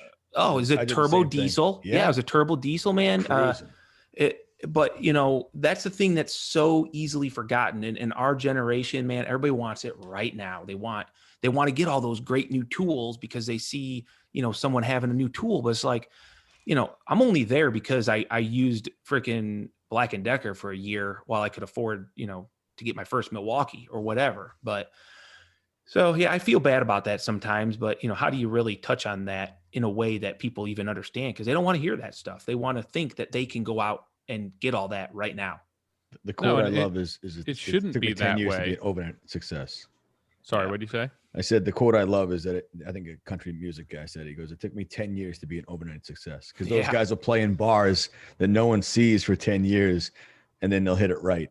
And it's so true that social media, I mean, there's some people out there with the economy that have just hit the right, roll of the dice and are cruising. We've watched it all. I mean, people see what they want to see as well, right? So they show what they want to show. Right? Yeah, but at the same time, your viewership, like for Kyle, that they see the truck, they see the new equipment, they see the tools, but they don't see like the late nights editing. They don't see you setting up, interviews or reaching out to vendors or sponsorships. They don't see you getting up early or dealing with mistakes on the job, or they don't see that whole end because they don't want to. They just want to say, hey, this guy's working with his hands and he has a nice truck. Where, if you let them in to see the conversations you have with your wife, with your family, the hardships that you face, that shiny truck kind of isn't as shiny anymore because you're like, okay, yeah, like you earned that, and it's going to take time to get there. Right. But people choose to see what they want, and if it's the shiny truck that makes you a success story, and that's what people believe, then all they have to do is earn that truck, and then they're successful. They don't have to worry about it. They're giving those things away these days, man. I mean, yeah. Well, so we're going back to today, but going back to the financial. Yeah, I don't think we ever talked about it, did we? No, and which is fine. This is well played. What I love about this podcast is like it goes down all these rabbit holes, but I think it's just important. And so what was that conversation? And I guess even more so, like why? Like why did you even have that conversation? Well, it all started with my tax man saying, "Hey, you should put X amount of dollars into a 401k or in a SEP IRA and, shelter some money from tax liability." And it's like, well, yeah, of course I want to do that. And that didn't start happening until as of recently when, like I said, I wasn't spending $70,000 on a new scissor lift and then a new truck. And so it's like, okay, I got this money. I want it to work for me. The market's been great, but it's just been sitting there. So I need to get somebody to manage it because that's not my thing. I build buildings. I don't build portfolios. And so, I've tried to take that off my shoulders and say, I know it's not for me. So I called somebody up and it's great, dude. Feels awesome. Like, it just feels good. What was his, what is his goal with you? His goal obviously is to make money for me because that's how, these brokers make their money is they're going to get, 1% or whatever out of the top of the earnings every year. And so, he's going to take a look at me and he's going to say, dude, well, what's your goal? And I told him, man, I don't want to, I want to be at a place when I'm 50 that if I want to retire, I could retire. And that's my income. It's like, okay, shoot, so we're going to have to be aggressive because you're already 37, dude. I should have been doing that when I was 27. But I'm okay with that. I made that choice. I knew that was my goal. My goal was to build a business that, could support itself down the road. So I don't have to go every day. Like, no doubt, very easily, Johnny, I get probably 1 to 2 kids a week that say, dude, I'll move and work for you. So it would be very easy to get 2 more people and say, Greg, run them. And just, if the quality goes down, it's going to go down, but hey, it's still an RR building and people will be probably fine with it. But, I don't want to have to rely on that. I want to have this, retirement something sitting on the side as a nest egg. And, I don't know a whole lot, Nick. Literally I said, hey, I'm trusting you. This is what you're going to get paid to do. I don't want to know the nitty gritty. It's like hiring an accountant, it's not something I want to know. Were you introduced to him through your tax guy? Actually, I was introduced to these people from my client. So I got a client that is a trustee on a bank. The bank has a division that has like a kind of like a pseudo independent financial team that is part of a bigger financial thing. And, I trust this guy a lot. I've actually worked for him over the years in like his actual business. I was employed by him and just great people. So, I just said, hey, if it's good enough for you, it's good enough for me. I need this money to do something for me, So for someone that's in your position looking for that, they're looking for a financial advisor. Is that right? I think so. The good thing is nowadays there are a lot of other options. Like you can go to your mom and pop financial advisor, which is kind of what I did. Maybe it's the relationship side of things, but dude, your E-Trade, your Charles Schwab, Fidelity, Bernie Mac. Yeah. It's pretty sure you can get a hold of Bernie. It's pretty easy, man. I think in about 10 minutes, you can literally set up a 401k and link your bank account and they'll just do everything. And you don't have to do anything. You can be as generic as you want. Yeah, we've talked about it over the years. It doesn't even have to be like, I know when on our boys, they were going to a Montessori school, which costs X amount of thousands of dollars a year. And then they went to public and we were like, all right, what do we do with that extra, let's just say 10K? And we didn't want it to be absorbed by just our standard of living. So my wife had found kind of a smaller, woman company that was just a woman that does like this. Hey, we do this. And she met with them a couple of times for her 401k. It's funny when you go to those meetings and as the contractor part of it, and they go through the assets and they go through the 401k and they're going through the list and you're like, yeah, I don't really come up a lot in this list. I'm like, do I really need to be at the meeting? But it was good to know that, hey, where should we put this money? Even if it's $5,000 that we came. We're doing it now where what we've done for the company is that, like myself, like I don't want to take a cut and pay either. That's what I think some people get in this snag where they sign up for a 401k. We did it through Paychex Payroll, our payroll company, and we sign up for it super easy. and it's like it's short money. I think to set it up for the first 3 years, it's free, and then it's $1,200, whatever it is, for depending on how many employees you have. So that way they can manage your money. But for us, it's like I'll just bump my pay, whatever it is, 2%, so I can put 2% into 401k. But I think like you'll set up the 401k and then stall because you're like, how do I fill out this form? How much do I want to take out of it's the stupidest thing in the world. Like I want to say, Kyle, it's like after doing all this 5-7 years ago, was it really that hard if you look back to actually have made this move then? Should have done it. Yeah. Right?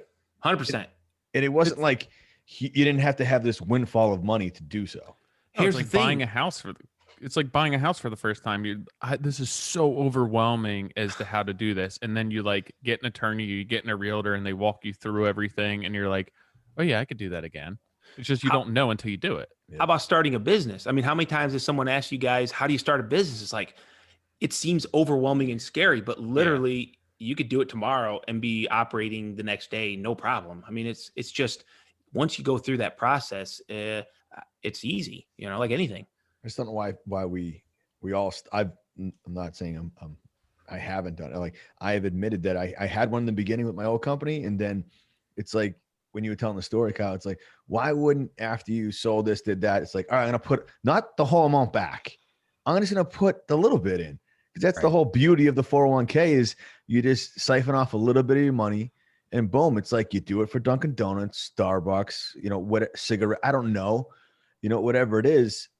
Why wouldn't you do it for your retirement?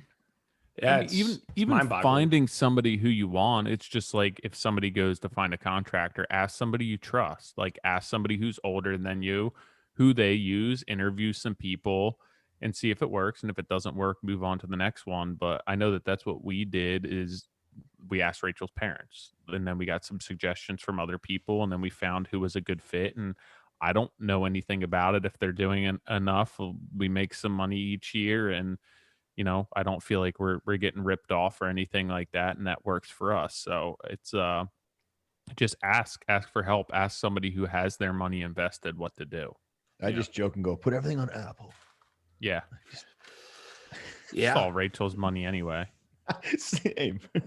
It's the same as when you go to the attorney. We did the whole will and testament and all that stuff, and it's like same thing again, going through the list. What am I bringing to the table? Yeah, seriously, am I just good looks and gray hair? Nothing else. You guys done the life insurance thing? Yeah. Well, my wife did that as soon as I was on roofs. I did that when we were practically dating. I remember going through that, and it was like the questions. It was like, all right, if Nick dies, what do you need? And you rattle off, like it was this list of things, and then they're like, all right, if Meg dies, what do you need? I was like, a nanny. Yeah. How do I pay my bills? Cook, groceries, and a cleaner. And I was like, why do I get less money? And he was like, did you see your list versus hers? She's got a whole list of things that she needs if you die. And I'm like, oh my, all right, fair enough. Yeah. That's another thing I feel like I put off for a while. Like making a will, because it was almost like, all right, well, then I'm really looking that in the face and like making decisions about my death, and it was too weird for me to do. And then I did it, and I was like, all right, this was actually really easy. I just feel like I never have anything that's worth like who am I giving what to? Yeah. Like no one's gonna take my half 100. Half of nothing is yeah, nothing.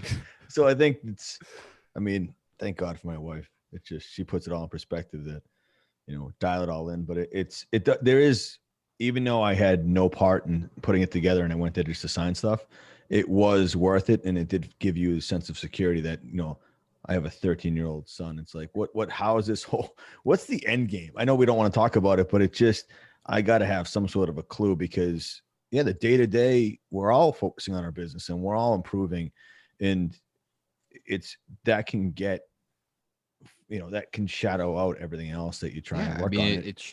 It literally can show up out of the blue, and all of a sudden it's like you weren't planned. It wasn't planned for. How do you recover from that? It's funny. It's not funny, but I run by this guy's house who was a contractor I met in town locally, and him and I would, we'd go to this dad's night where we're the local, elementary school. The dads would get together and drink and just get to know everybody. At the elementary school? No, like just it's called. That's what I dad's thought. Kind of weird. No, they I would don't just think that's allowed. they'd get you together and then at a bar and they do credit card roulette, and then if you got picked, you'd get like a little chip that was immunity. Like you've seen it. When I golf, I use it as my ball marker, and this guy and I, we hit it off because I wasn't with my business. I was with someone else's, and we would chat, and he'd be like, you know what, you should totally do this, and blah, blah. After I started my business, he lives literally like 3 blocks away, and, he wave every time he drives by, and because we know the pickup trucks, everyone knows a certain truck with the racks. And then he came down with cancer, and then before you knew it, he passed away. And I run by his house, and his truck's still in the driveway. And there's something that's like, I don't even know how to put it. It's just like, what am I doing? How am I leaving? Like if something were to happen, like if I get hit by an excavator, whatever it is, since I'm not on a roof anymore, like if something crazy happens, or I had By an AFib. excavator. That's how you're going. Yeah, dude, I'm just, He's thought about this. I do. Like I run by his house, and I know he has daughters, and our kids are similar ages, and it's like in a snap of a finger taken away from him. And we've been on the same street where we had projects, and I run by his house and go, the grass is a little longer than it ever was. And I'm like, how am I leaving them? Like if it were to go down, I mean, like I said before, it's like, Kyle was like, what, 10 years you have that, like, if we do play the opposite end, and I'm not, taking shots at you, but when it's like, what would we do that we wouldn't regret if we passed away? I know it's totally deep, but like just always setting it up for like that. We're not, besides the life insurance policy, how are we putting our best foot forward for that end of it? I'm staying away from excavators. I can't. That's for sure. I don't know. It's a deep question, man. I mean, I don't think about that stuff at all. I don't have life insurance. I think my wife might through her school. I think they might have a policy for me too. I'm not sure, but I don't have debt really. So the only thing I'm leaving them is, not having a dad really, not having a husband. I don't think my wife won't rely on me for finances or, anything but just being a good husband and a good father. I think that's the biggest thing that I would be leaving them. Damn. I feel like I need that Seriously. in my life. My kids just keep coming into the room that I'm in and using the bathroom behind me. There's 3 other bathrooms, and they're coming in here. To be fair, Tyler, one's not done. Yes, there's no Yeah, toilet that's in one true. of them. You can go outside. The heck? It's not that cold It's the out. beauty of having boys. Yeah, Go but outside all day. They pee out the window. For Christ's sake. it is. But especially you have girls going to the bathroom. It's like this intense stream, I feel Can't like. hear it. It's Don't like- worry. That's all I can hear right now. It's like, Jesus. Dude, you got hollow core How long doors. have you What's been going on? holding? How You long know have what? been Good for holding you, that Tyler. for? We needed to lighten the Jeez. situation. Look at her. She's like, you're embarrassing me, Dad. How long have you been holding that for? Jesus, super soaker. So business for you, obviously, Kyle, business for you and focus has shifted some. And I feel like there's opportunities now. Like your business 5 years ago and model had to be completely different and retirement plan than what it is today, right? Because of social and everything.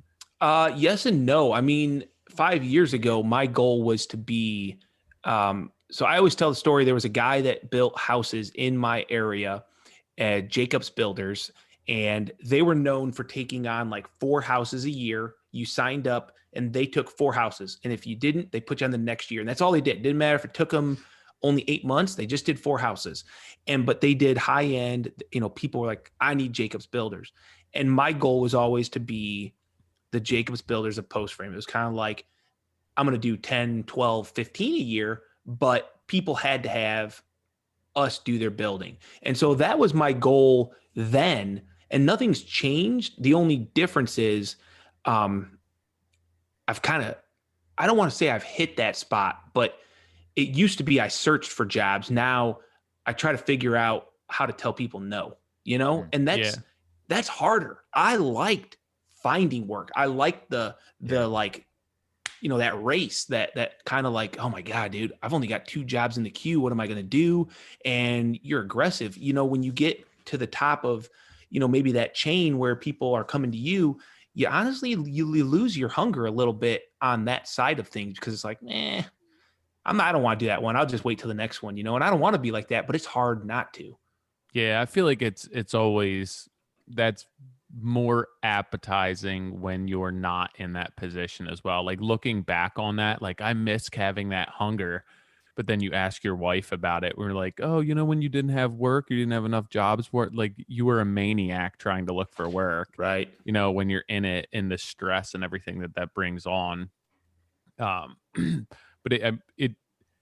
it seems as though you have your hands in a bunch of different things right now, and it's not just post frame. Like, how are you, even from a time management standpoint, how are you handling all of that? Oh, struggle, dude. Every day I leave home at about 5:45, 5:55, somewhere. I try to get out by 6, and I'm usually gone till this time of year. I'm usually home about 5:30, but that's all work. That's like every day on the job site. And then when I get home, it's usually I try to unload all my memory cards, 150 gig worth of video across like multiple video cameras. And that takes time. And then it's dinner time. And then it's, maybe hang out, maybe play some video games with my son, or I don't know. All of a sudden it's 9:00, and it's like, shoot, it's 9:00. I haven't done anything business wise. I haven't, I got a invoice right here. I got to mail a check to somebody. And then I just hit the wall and I say, this has to be done like right now. Otherwise I'm going to be late. I'm going to piss somebody off. And then I just do it. And then the next day I go back to like whatever's in front of me, what needs to be done right now. So it may look like I'm organized on my job site, because I am, but when it comes to like the business, when it comes to time management, dude, I'm just winging it every day, trying to just get as much done. Shut up. What? Like seriously, like there's not okay. Like we all have habits, and we all sorry. I was waiting for the apology. I was I'm like, looking at Nick's sorry, right? Nick's reaction. But it's like, what's your rhythm? Like, I know you're constantly moving, and is it like, we all talked about like when stories first came out, we're like, oh, can't do stories. But then once you got it down, you're like, this is like breathing. You'd be out with somebody and you'd do it. They'd watch it. My mother-in-law would watch a story we just did. She's like, when did you do that? I'm like, I'm just walking, talking, and it goes. Right. What has been your rhythm to be able to do that? Like, was it a certain, like, when did you find that you were like, this is actually easier and it's not like, I find that it takes away from my day to day, where if I lose focus on the job site, then it's not valuable to me to make the content, because there's got to be some sort of give and take a little bit. Right. I mean, I think the biggest thing for me is that I try not to set goals or scheduled timelines or deadlines on the job site. So when customers come to me and they say, what's the schedule? When am I gonna, when are you gonna start my job, or how long do you think it's gonna take? I say, listen, I'm gonna start it when I start it, and I'm gonna finish it when I finish it. And I know you might not like that, but 2 things. First off, you hired me because, you've seen our quality, you want our quality. So it will take as long as it takes. I'm going to film, like that's a known fact. You literally came to me because you watched me build so-and-so's building. So like, they don't pressure me on that. It's usually like, I just was curious. I'm like, hey, in a good situation, 14 days, I should be able to do this, but that's the first thing. Like, that has got to be on the back of my head. I got to know that I don't have pressure from a timeline. And because when I get pressured, when things start getting close to like, dude, I need to get out of here, then all my creativity goes, all those stories go out the window. I stop filming stuff because it's like, I just zero in on the goal, which is production and getting the job done. But when that's not there, dude, I don't even think, like you said, I don't even think about stories. I don't think about the content. I just do it. I just film it. I just build. And then when I get home at night, I compile it. I look at the story and I say, boom, there's 20 minutes of video, Right. and so you're looking at the video afterwards. Cause I feel like whenever I do just as much as Tyler. I was gonna say the least out of all of us, but I feel like Tyler and I are closer. Is that like when I do want to film something, it has to be in my head. Right. Like I have to have some sort of an angle, some sort of shot that I want to capture. Otherwise, I'm not going to put any full camera, video, GoPro, time lapse anywhere near the right spot. Like even when I get my drone out, I'm like, I want to see. I know that there's only one perspective of this building that I want to catch, and it's got to be this angle, and I want to do this flyby. Whether I saw it on a snowboarding video, the way that they slid into something else, I love that transition. So like that's what pushes me to do that, to take the extra time to do it. I just didn't know what the extra time for you was. It's like, hey, we're doing roof tomorrow. I'm gonna catch the screws. I'm gonna do this time lapse and do slow mo. I don't like. Is that already gone because you've done thousands and hundreds of thousands of hours of filming? No, I don't think so. I think there is that going on. Like I'll lay in bed the night before and I'll think about the next day and I'll think about like, okay, I'm going to do, this. I know I'm going to do this task. And if I do it like so, it's going to be a great TikTok, So I'm going to make sure that I hit this TikTok style video. And then it's like, okay, I always know that I've got just the camera rolling and I can do a YouTube video out of my videos every day. And I've really sucked lately about like Instagram content. I just haven't been motivated a lot. I maybe have only posted a handful of times all year. I've just been doing stories because to me, that's like just fun. I enjoy just sharing my day. And when the content feels right, when I feel like I'm excited, I make those videos that are specific to Instagram or TikTok, but I don't know. I just don't push it anymore. I just feel like if it's cool, I'm gonna shoot it, I also don't know if you ever did push it that hard. Like I feel like from the beginning it came very natural to you. I remember you when stories first came on and you just like had a knack for it immediately in front of the camera, the way that you approached it. And it was like, all right, remember us when you're 100%. Like up top, because like it just came to you. I don't know if it's personality type or just the way that you kind of relayed and conveyed what you were doing and dumbing it down, so to speak, so that it was relatable to people outside of our industry. But I was like, I feel like he's onto something here from the very beginning, and it's never felt forced, and it's always felt genuine and very relatable for people. And I think that's definitely an advantage for you. Right. I think that's 100% because just like now, I mean, I only did it because it was enjoyable. Like for me to do it, I didn't do it for clout. I didn't do it for likes. I was surprised as hell that people even liked it, that people wanted to follow along with, some, Midwestern pole barn builder. I mean, it's like, I don't know. I thought it was kind of foolish, but I enjoyed it so much that I continued. And then you get the compounding effect of people liking it, people following, people commenting. And it's like, a euphoric thing. It's like, this is amazing. I can do something that I love. I can share my passion.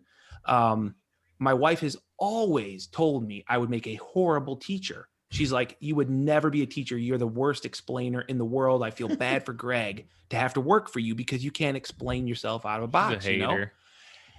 But she's right. I mean, if you come and I tell you how to do something, you're probably going to be like, you went from A to Z and didn't go through the rest of it. But when I get in front of the camera and it's something I really love, like post frame or building, I don't know. It's just one of those things, man. I can't explain it. I don't overthink it. I just turn the camera on and I can never plan out a video.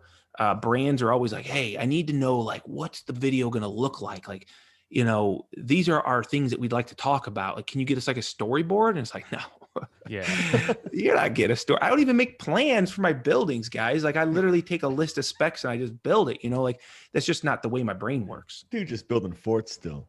I think that even doing that, it brings you out of your comfort zone. And at that point, it's not you, it's not what you're doing. And it like hire somebody else at that point. Like if you want me for what I do, it's not going to be scripted. It's not going to be formulaic. It's going to be off the cuff. And that's my comfort zone. That's where I operate. And if that's what you want, perfect. But if not, like you could probably find somebody who's going to be well scripted and have somebody write out a storyboard for you and everything else. Yeah. No brand has ever said I need a storyboard after that. It's just like, okay, yeah. Well, good luck. I mean, people do it with the podcast too. Like, can you send us a briefing for, what we're going to talk about? Or here's a list of things that we want to touch on, and we'll get on one or two. And then it's like, all right, we just went this direction, that direction, up, down, forgot about that. Like, did we even talk about the financial advisor yet? But at the same time, we also didn't seek sponsors when we had no idea how successful this thing would be. 100%. Yeah. And I think, Kyle, for you, I mean, I still don't see the successful part of my social media. I see the success in the products I build for clients. Mhm. So social media is not the top fiddle in what I have, and I undervalue it all the time. But like what you've created, and you and I talked early on, and I remember I'm always stunned by, you also had the gratitude of each person that followed you.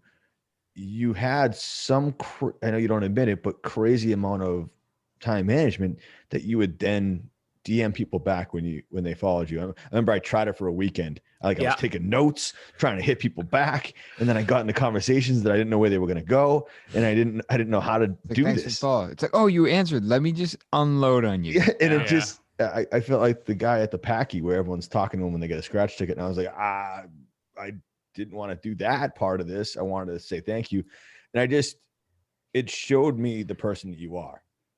That you're not just putting yourself out there, but you want to connect. Right. And that's what Tyler was getting at, is that you weren't just showing off. There's people out there showing off. There's people that just want to get tools and they want to be popular because they were never popular. And you were never that person. And that's why, like what Tyler said, like we both, not that there's a top to this thing, but just there was not going to be an end to it. Like the rise of what you're doing. Then when I saw you at IBS when we did a talking thing, and you're like, yeah, dude, TikTok's the way to go. And I remember sitting against the wall. I'm like, I am officially 90 years old. And I'm like, how am I going to do TikTok? I barely have IG figured out. And you're like, yeah, man, it's how you get to the younger people. And it was never like, I have 1 million followers. You get me? It was like, you want to get the younger people? This is how you get the younger people. And I was like, yeah, I need to get the younger people. How do I do this? And I remember I opened a TikTok, and I think I have 2 accounts because I screwed it up. So one's like Johnny with 3 N's H, and it's like that's your strictly your dance account. Yeah, I was just curious. But no, it's like, but like this year, 2021 is Benny and I are like, how do we get what we do out there, and a little bit more, not just to get work, but to really expose. When we were on the phone with the video crew today, and they're like, YouTube really loves these how-to videos. And I'm like, stop them. I'm like, I don't want to be one of those guys. There's enough of that out there.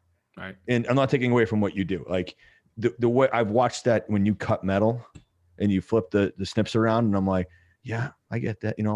That's not the easiest thing to do, because you have to keep your tools clean. Like my snips, it takes both hands to open them because it's been a minute.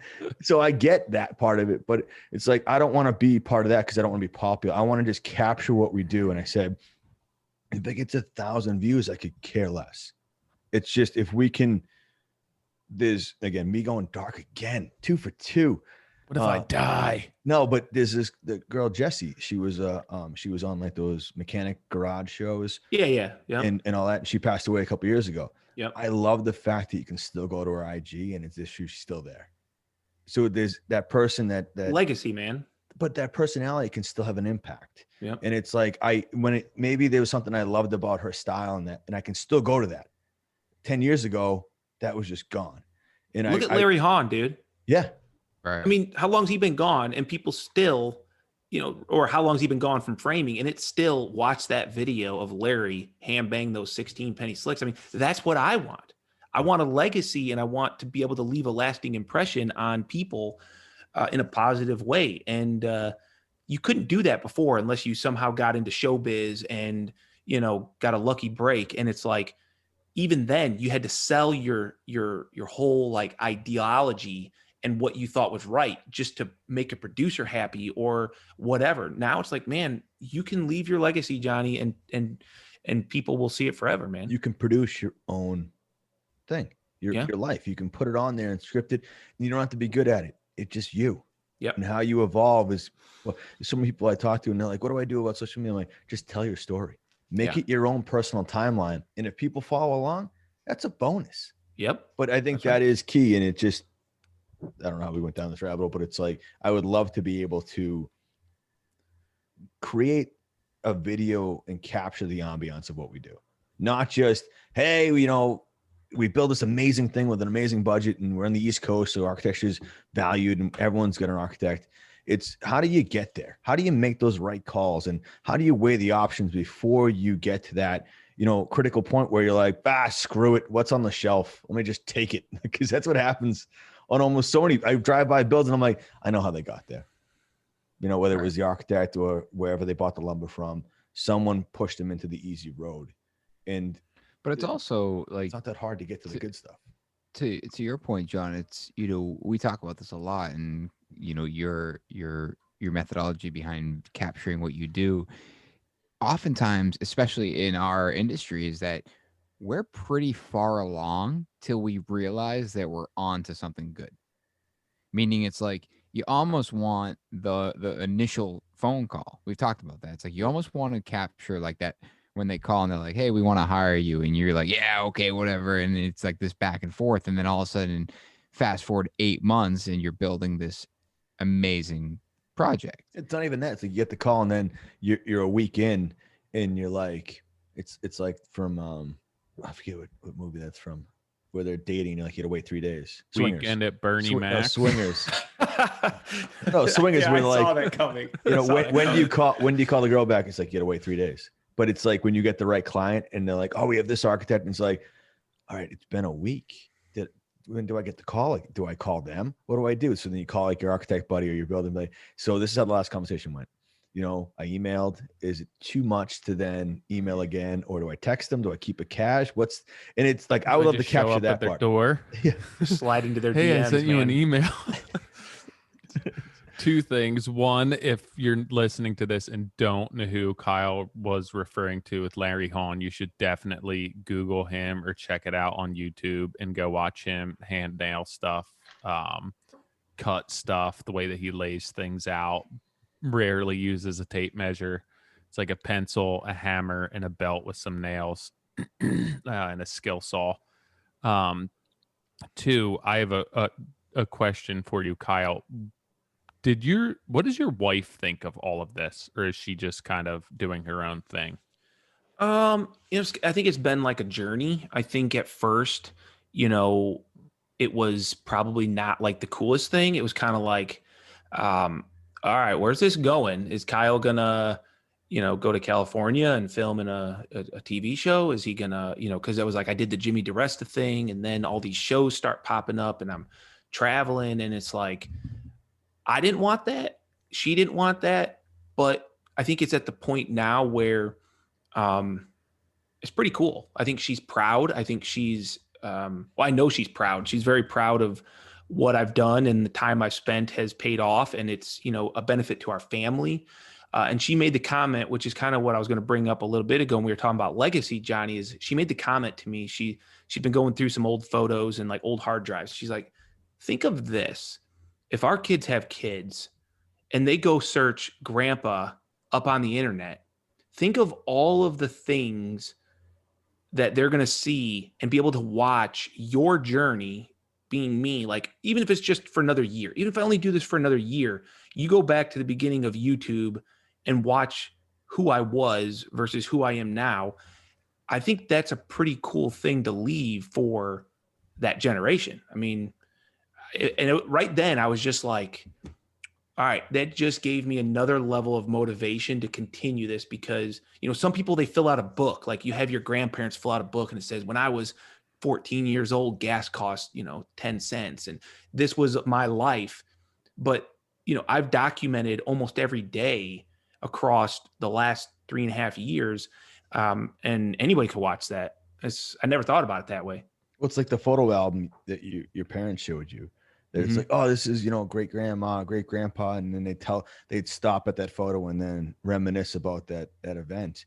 And not that there's not anything wrong with that, but this is the same thing. In that it is fun. Sorry, John, I'm cutting you off, but it is funny. It's like I think about when we were, probably teenagers, we'd find all these old home videos. My dad used to walk around the camcorder and just record like us sitting down at dinner. Like, and it was just always like funny to watch. And it's but it was like an ordeal, right? Like you had to get the thing, rewind it, put it in and watch it. And then it kind of just got old. And now, Kyle, I've actually never thought of it that way, where it's like, yeah, when I die, right? Let's just go to that level. Like the fact that this stuff will live, Yeah. where it's like you can For your kids, right?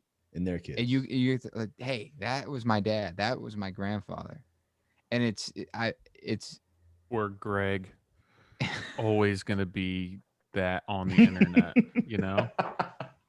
Like, here's Hey, my look dad. yeah, it's my dad getting Vanilla nut tapped. nuts. Why Right did in he the- not move? Right in the face forever. That's never gonna go away.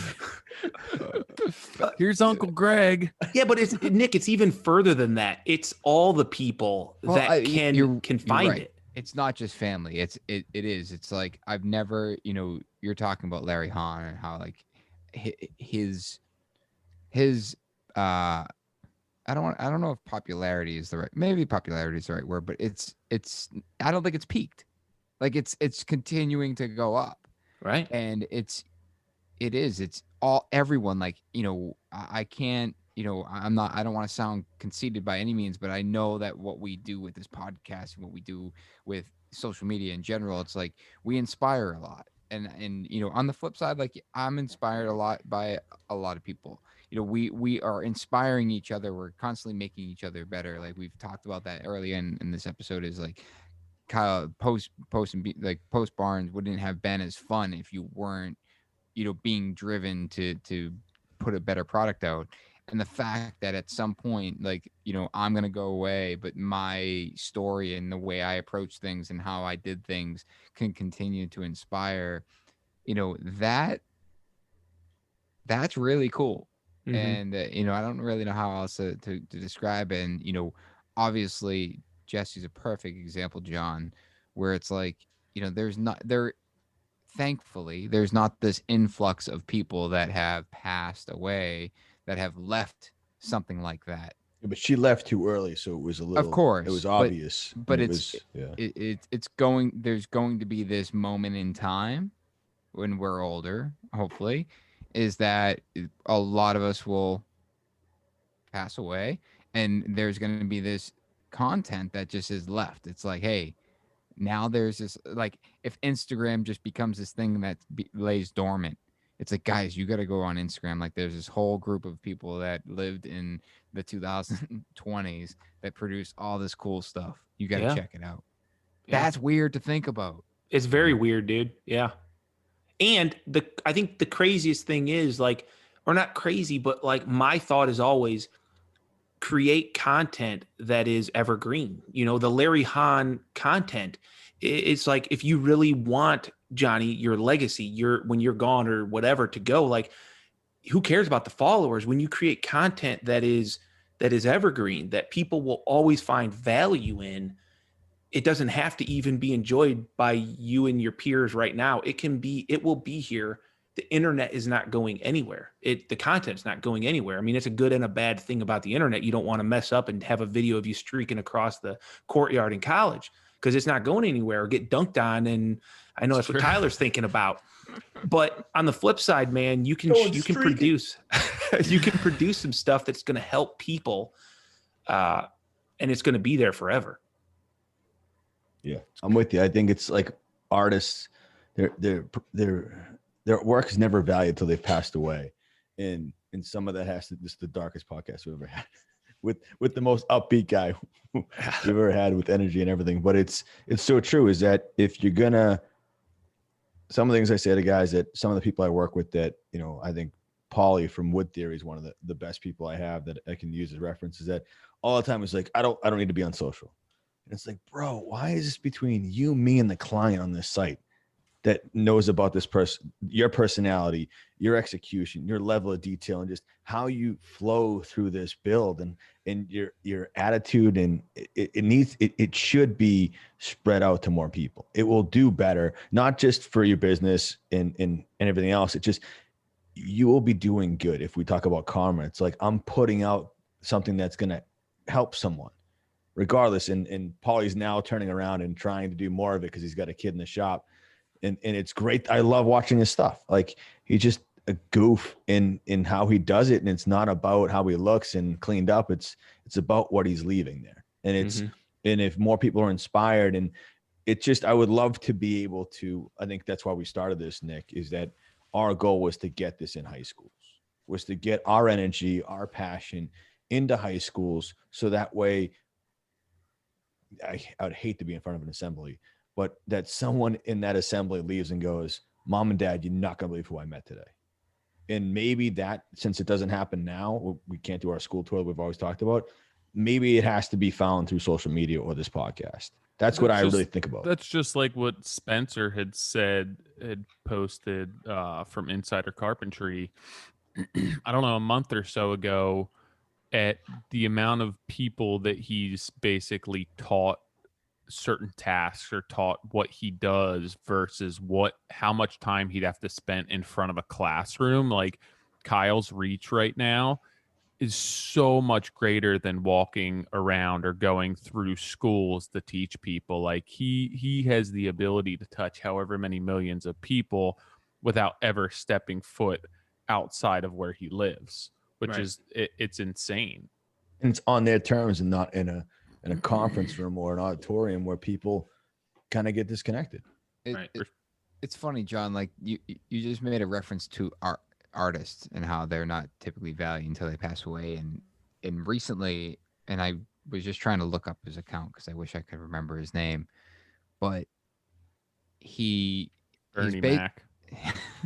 He was a comedian. No, you guys may know me. I don't know. He's got this like funky style, and he's doing this like, I think it's like hashtag not art, but he basically mixes paint in these big like 5-gallon buckets, he ties them to a string, and then spins them and throws them across these giant canvases, and they make amazing, like super cool pieces of art. And it's like he's gotten this entire like everyone is just movement. It's a movement, but then he's got this whole crew of like, that's not art, and like just screwing with them. But what he's doing, he does it, throws it out, films it, throws it on Instagram, $100,000 price tag, and he's selling it. Yeah. And to your point, John, it's like we have this unique opportunity, which won't be so unique as we go on, but to expedite the value of who we are, because we get to share and touch and connect with so many people at such a rapid rate. Very, very true. I got to find him because it's interesting even to watch. Yeah, there's a bunch of them now. I mean, you see people doing it on TikToks, and they mix all the colors, and it's fascinating. I want to do it just for the hell of it, you know. R&R. Me and my daughter. R&art. R&art. There you go. R&art. See, give me a piece of that. Okay. Okay. That's awesome. Done. Yeah. Okay. Yeah. I think you're onto something. I don't know what it is. I don't even know what TikTok is, but God, I'd love to see you on TikTok, Tyler. What is it? This is something I don't know how it came up, but like on my search thing on Instagram, it's always all these people dancing, and there's just all these kids now who just make these videos of themselves with like a group of people where they rotate around and do dances. Oh, I love that kid. Yeah. It's crazy. That like it's good. The kid with the curly hair, right? Yeah, but that's all they do? Yeah, I think that's all he does. Like that's all they do for a living. He has the crazy like feet thing like Nick does when he dances. Yeah. Okay, I'm going back. Don't to act this. like you haven't seen that, Kyle. Yeah, seriously. That's the TikTok dancers. That's what it is. Music, that's how music is becoming popular, is through TikTok. And dancing when I was a kid, dancing wasn't cool. Like if you danced, you were like nerdy. Now that's why I didn't do it either. You're right. Yeah. That's why I didn't learn how to dance. The artist's name is Kalen Schwab. So it's CALLEN SCHAUB. And he's taking a January hiatus for mental wellness. But it's really cool. One of his last videos, he hangs himself through chains and flies across the canvas has to be 8 foot by 12. That's not art, dude. No, that's can say that again. Dude, I consider a lot of things. I mean, you're talking about mental health and then talking about hanging by chains. I didn't know where this was going. Neither but like, did I. with the way this podcast has been, I thought it was going down the wrong way. For real. But All you right. have your own separate TikTok dance account. Me? Yeah. I don't think I've ever danced. Sorry. What? Really? No, see, I'm like wedding? the. What about your wedding? Slow song. Oh, slow no. song. Yeah. If you were to, I have danced. I thought you meant TikTok. Oh. I thought you meant in life. No, I'm not my wife has asked me many times, like, if you could do one thing in your like next life that you can't do now, what would it be? And it's always been the same thing: dance and sing. Like, I would love to be an awesome dancer that could sing. Like, you know, I've always wanted like a voice like Josh Turner or something. And It's a good voice to choose. He's Yeah. got a Yeah. good voice. have you ever heard him in person? Like, No. I've been to a couple concerts, and I'm telling you, if I was like, his My voice, door If swung that I was way. into people like Josh Turner, his voice when he came out and he said like something like "turn the lights off" or whatever that song is, where he just like goes into this super deep voice, "baby take your clothes off" or something like that. It was like, oh shit, like You that took them off. it Kyle like was like, right now? say less. Best podcast ever. Oh man. Well, my So TikTok that- guy so is that and Jackson dancing? 7. Jackson 7 Yeah. with the A is 4. Is a 4. That's the Yeah, kid. it's crazy. All they do, dude, and I don't know why I can't get that out of my head, but I'm just like, he films all these things with a bunch of different people. I'm like, they're just passing COVID around. Like, they're way Oh, closer than 6 feet. Wow, you're a real Chad over here. Oh, man. Jackson 7's super talented. Yeah. Yeah. But have you heard his voice? No, I don't actually think don't he even watch the sings. videos of the music on. Yeah, he's super talented. And I mean, it's crazy. Yeah, It's all TikTok is a whole nother story, man. You could waste so much time on that app. It's so bad. But I feel like What Reels is is the it? same way. Like Reels, if you could pick a song that you love, it might get so many views. But if you pick a song that's like hot right now that they're trying to push, it will. I'm not into the algorithm stuff, but I do feel like it kicks it into a different level. I haven't gotten into the reels yet. I don't I have did like to. one or two, and it's like, I don't know. I've just been lazy, I think. Yeah, lazy with like 1,000,007 TikTok followers. Mm, I've no, never- well, that's different. That's Instagram, TikTok. Like I'm on the TikTok, but Instagram, I don't know. Maybe you guys feel different. I feel like Instagram's a different vibe than it used to be, you know. And it's just kind of like, it's something I like to do. Like I said, the stories and stuff, but it's not the same. I guess I don't treat it like a regimented thing. You know, it's not like 8:00 a.m. I'm gonna post. Now it's Yeah. like, whatever. like once a week. Yeah, literally once, twice a week I'll post. Otherwise, just 10 stories or so a day, whatever I feel like, and I don't care. Whatever. Do you feel like your following has continued to grow?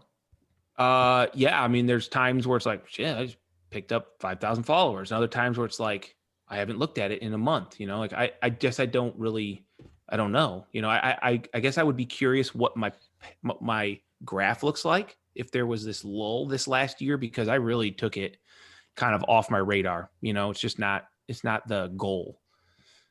It's funny because the last guy we had on, Keith. KJ Sawdust or yeah. whatever. Yep. Oh, Um, Keith. Yeah. Yeah, he was saying the same thing, that he just like, he's not putting effort towards Instagram right now, that he doesn't have the same feelings Mm-hmm. towards it, and he's just not focusing his energy on that. Like, he feels like his energy is better spent elsewhere. Right. Do you feel like that like podcasts have changed that, where the longer content is more desirable, and now, you know, it's so short on Instagram what you can do that you can't get the same points across? Like what we do on the podcast, it's long format. And then YouTube, like when Benny and I were talking even today to our video guy, was like, yeah, like I said to him today, I'm like, he's like, yeah, 10 minutes is perfect spot. I'm like, I feel like I can't squeeze what I want to in this video unless it's like 18 minutes long. I don't know if that's good or bad. It's what I said to him. I'm like, just because to get what we want to get across, maybe the story's a bit more than just a picture. I mean, I've always been a big writer on IG. Like, just the picture might be one thing, but my mind is somewhere else. So I'll write a whole, Right. paragraph. Honestly, dude, what I've seen is when I started YouTube, Jimmy DiResta was like, Kyle, 12-minute max. Like, nobody's got the attention span. Don't go more than 12 minutes and you'll be fine. And I followed that path until one time I had to do a video, and it was like, shit, dude, I'm just going to make this all one video. I'm lazy. I don't want to break it up. It's 24 minutes, no audio, just the whole build, you know? And it's like, boom, blew up. No audio, nothing. 24 minutes long. It's got like 5 million views. And I was like, oh, okay. So then I started dabbling with 15-minute videos, 20-minute videos. Now most YouTube videos are 20 to 30 minutes. And if I put out a 10-minute video, it performs poor. Really? So, you know, I mean, average watch time is 12 to 15 minutes. So why would I make a 10-minute video, you know? Do you I'm going to leave it to the YouTube guy out of the group to speak. Yeah. I took notes. It's just my experience. That's my experience. Analytics don't lie. But that's the thing. It's like, it depends on the content, depends on what it is. It depends on your audiences. I think YouTube is just so hard to crack. Oh, yeah. And it's like, you know, we slowly climb. We get a very consistent amount of views. Some, you know, we had one video that I remember Doug was like, I got half the shots I needed. He only explained the first half, and it was supposed to be about interior trim. And he was like, I just made the video and it's got 500,000 views. Yeah. And we're like, but it wasn't even the good video. Like, and then we have like this super, you know, produced video that took us 6 months of collecting footage and putting it together. And it's like, did all right. You need that clickbait, man. I'm telling you that the thing I found is that I started with a GoPro 5, right? No microphone. And some of those videos still are getting tons of views. And now that I'm up on this, you know, DSLR, I got an A7S III. It cost me $3,800. The content hasn't changed, just the production of it. And people don't give a crap in our industry about production. They want content. They want knowledge. They want inspiration. They want all that good stuff. If I spend more time making a slow-mo B-roll sequence in the middle, they're like, bro, cut that out and just show me how you did that trim detail. Like, they don't care. I know, but I feel like you're probably like me, where I know I could capture what Doug captures, like Doug, who does all my video. Yep. But I don't want to. I love what Doug does with it. I love seeing the sexy slow shots. I love it. And like, yeah, that's, you know, and that's who I want him to portray us. Like, I get that the viewer doesn't necessarily care about it, but it's like, but that's what I want you to know about us. Like, we're slow, we're sexy, we're refined. Like, that's who we are. And it has to, I'm not going to be able to do that. I'm going to take a shitty iPhone video with my phone sideways because Doug yells at me about it. And I'm going to maybe turn my microphone on. And it's like, and then it's a halfway decent video, but it's like, and it does better than the produced video. But when you're getting that many views, do you really think that many of them are coming from within our industry, or you're now kind of opening yourself up to a different? It's so hard to track. And it's like, you know, the last 3 projects that we sold all came specifically from YouTube. And I was like, all right. And someone recently asked me, it was like, oh, do you think YouTube's even worth it? I'm like, based on the last 3 jobs I sold, yeah. I feel like that was the same question like 6 years ago with Instagram. Right. Remember, everyone would be like, do you see the point? Do you see any value? It was like, the big, what's the ROI? Yeah. It's like, I don't know. And then all of a sudden, one time, it's like you meet this client that signs a contract the day after you meet for a job that you didn't think you'd even have a chance to do. And it's like, why?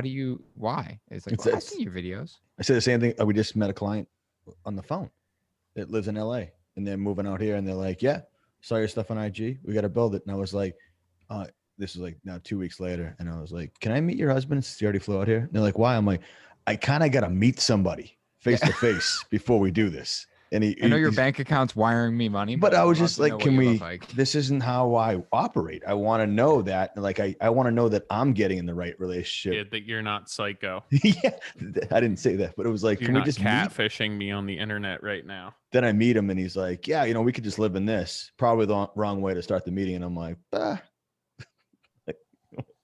Even though there's drawings and everything else. Yeah, I mean, all the social media, every job comes. I don't get anything that someone's like, wait, huh? You do Instagram? Like, that doesn't happen anymore. And I've literally done many jobs now where I showed up the first day to dig a hole or to set a bracket in a wall. And it was the first time I ever met the customer. Never even seen him. And you know what? That's my doing, because like, I'm busy. This is what you want. Like, I want to be personal, but at the same time, the more I do, the more people want to be, they think that we're like best buds because they've watched everything. They think that me and Greg are part of their family. Like they make us lunch, or they'll take us to lunch, or they'll give us their account up on the local restaurant. And like, those are all great things. But the downside to the social media is that I spend my whole ride home is listening to the voicemails that everybody left me, the 10 to 12 people that sent me a voicemail from Utah, from California, from Vermont. Like it's a time suck, because then it goes to my email when I sit in front of my computer, and it's all these emails off of, it's like, hey, you want to come to Wisconsin? It's like, no, man, so it's like, it's a good and a bad thing. It's a good problem to have, but it's people, they almost feel like you, through social media, they already know you, like you, Johnny, the guy already was like, nah, I trust you. I've already seen you do it, That's like when I was younger, I rode cross country rabbit hole. And we went to Orange County Choppers on the way home. This is back in the day, because we were like, oh, we're going through New York. We'll hit Orange County Choppers. And it's right on the thruway. And we go down, and like, we see Vinny and those guys outside, and we're like, oh, dude, it's the, like you just said, like, we're best buds. Yeah. Like, and then we're literally, my buddy Chris and I, we're walking down, and we're going, we're like, that's Vinny, like in the golf cart, and we keep going, and then those guys stop and go, hey guys, get behind the cones. And we're like, what cones are you talking about? Like, we want to hang out. We turn around, there's cones literally touching each other. There's like 200 of them that create this line of where you shouldn't go. So it wasn't like we missed 2 cones, but you were so mesmerized by, you already know everything about them, and you get sucked into it. So Nick, you and I met Kevin O'Connor for the first time. He's like, I feel like I know you guys. And we're like, isn't that your line? Because we've watched you for years. Yeah. Right. It's so true. It's such a weird thing when people get that from you. But it's those little moments where you're like, is this even still, like, is this worth it? With everything else going on in life and COVID and all that, should I be putting time into this? Then you get those 2 calls where they're not just clients. They're amazing clients because they know you, because they want every ounce of what you have to offer, not just price or quality or, ideas or design. They just want whatever. Like, I was talking to my guy, Hunter, today, who's helped me run the Patina farmhouse. And it's like, we walked with them Saturday, and it's like, we're making these changes. It's their house. It's their design. I'm like, well, this will be, and they're like, 100%, do whatever you want. And it's like, that's the client you want, because this, like I said to them, I go, this is my house till it's yours. Like, I got to walk it. I mapped out this whole mudroom. Like, if this is my mudroom, this is how I do it. And I put like, drop station, with a question mark and Sharpie on the floor. And they're like, absolutely love that. I need that. Where else would I put my keys? And it's in the frame stage. And you're just trying to, the product, people ask, like, how do you create such a cool product? It's like, it's because of that. You're not feeling each other out 2 months into the build or 4 months into the build. You're committed early on. So now you're dialing in these details that most don't get to till 7 months in. And that's the best part of social media in my end. 7 months in, Johnny, I better be collecting a final check and be long gone. Hey, I would love those shorties. It's just, and to that point, like, I got a couple DMs today, and it's like, we're doing this. People want to call me because they're like, hey, I'm starting the biggest project of my career. And it's like, there's something weird about, this reminds me of like the plasterer that lived across the street from me in Malden, and he'd go out and price 3 jobs a week. Like, there's something about having that one job I land that gives me the security for the year. I mean, you have a different type of security, because it's like, you're getting all these phone calls. It's like, there's no way that dries up. Even if I stop all social media in the next 3 weeks, now it's still going to come in, which is kind of, I would love to hear your view on that, where it's like, it's almost having that financial burden lifted. I know it's not all worked out, but that's a huge stress level off. Yeah. Your back. But I don't know how. I may have lost my train of thought, but it's like, how do you? I did. Yeah. You're talking about the plaster price. Yeah, but I was at a point before that, and I lost it. Which my wife wants me to see a therapist because I'm all over the place. And my wife just told me I need to see a therapist. Can we get the we same should do ones? it together. It's that time of year. Get a deal, dude. Couple. Dude, make it into a podcast, dude. We are. This is This is it. So we saw Kyle tonight. start charging for You made us it. feel great. Well, I'm glad to see that you don't have everything all lined up. Kind of had me fooled for a while. I thought you had it all in order, but I'm glad to see you're winging it some. Yeah, I think I'm winging the next step. It's Yeah. easy to be in order, Tyler, for like the day to day what I do, but you're never going to be in order if you're pushing the envelope. You know what I'm saying? You can't. Right. No, and I think it's important to know as well, because I think everyone wants this plan and everyone wants this end game and everyone wants to have everything figured out. And it's almost that you're supposed to, you're supposed to have everything figured out by the time you're 18, 21, by the time you have kids. And realistically, most of us don't. And it's okay not to. And it's okay to head in that direction of where you want to be. And maybe that's for 2 years, maybe that's for 5 years. I think that ensuring that you're heading down the path that's going to make you the happiest, that's going to kind of make your family life the best, I think that you should take all that into account while making those decisions. And that doesn't mean that you have to know what you're going to do for the rest of your life, which I think is important, because I think a lot of people right now put pressure on themselves to figure that all out, and it may not be necessary. I would agree. John, do you figure out what you were going to say? Oh no, I did, but it's not worth it. It was more of that whole security part of having a big job that, we've Financial freedom. That's what you were talking yeah, about. it's just this part of it is like, even if we talk about like shutting down everybody else and just going to one job, like Benny and myself, if the job is big enough, we can just park there and be fine. So part of it is like, I would love to know now what would make me feel comfortable on a different, smaller scale. Just in hypothetical, like let's say we're weaning down, I'm 60. What's the slower, what's third gear instead of being in 6 the whole time? For me, that's what I think about. And where would I be financially stable? And I'm just not there yet. I feel like the next big job comes along, and I sometimes the client's not perfect. So I hold on to that job. I get them pricing, or I stall on pricing and just wait it out, because time's going to get me the next better job. And it does. It's like, all right, well, I got this one in Weston. It's like, all right, so who do I want to get rid of?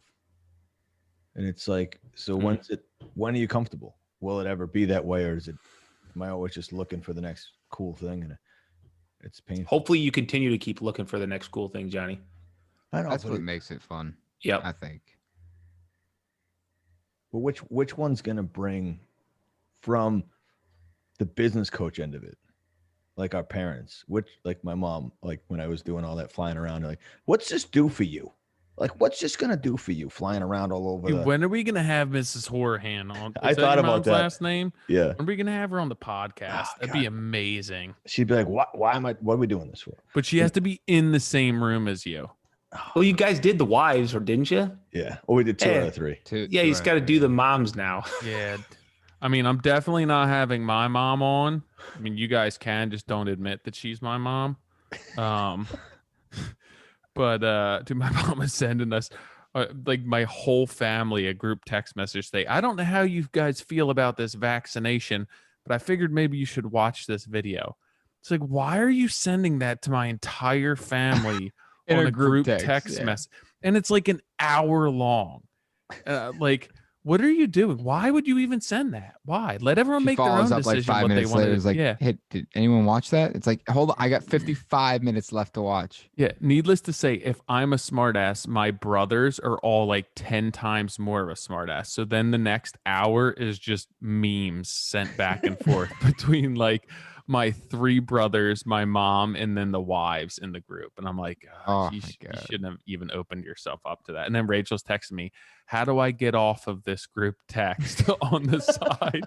Like, this is a mess. Does your mom listen to the podcast? No. Maybe, but probably not.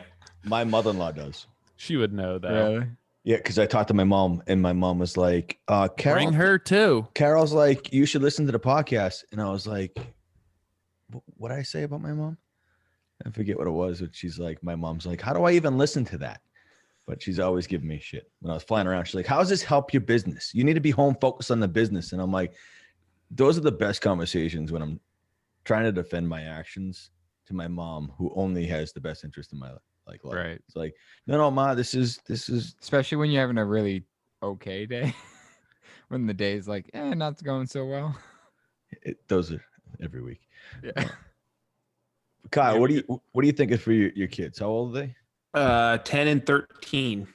So 13, same as Yep. my oldest. It's like, what are you talking about college and to Tyler's point, like I said to my son, I'm like, what are they talking to you about school? Like to do whatever. I'm like, it's okay not to know what it is that you want. Because no one ever said it to me. To Tyler's point, is like there was a certain time where you're like, I don't have this figured out, but it looks like we think about Kyle. He's got it all figured out.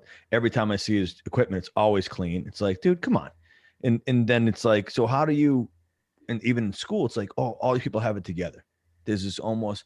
So I've been trying to not be ahead of it, but just be open about like, hey, when you get to that, in a guidance counselor, if anyone talks to you, it's okay to say you don't know, and there's no pressure.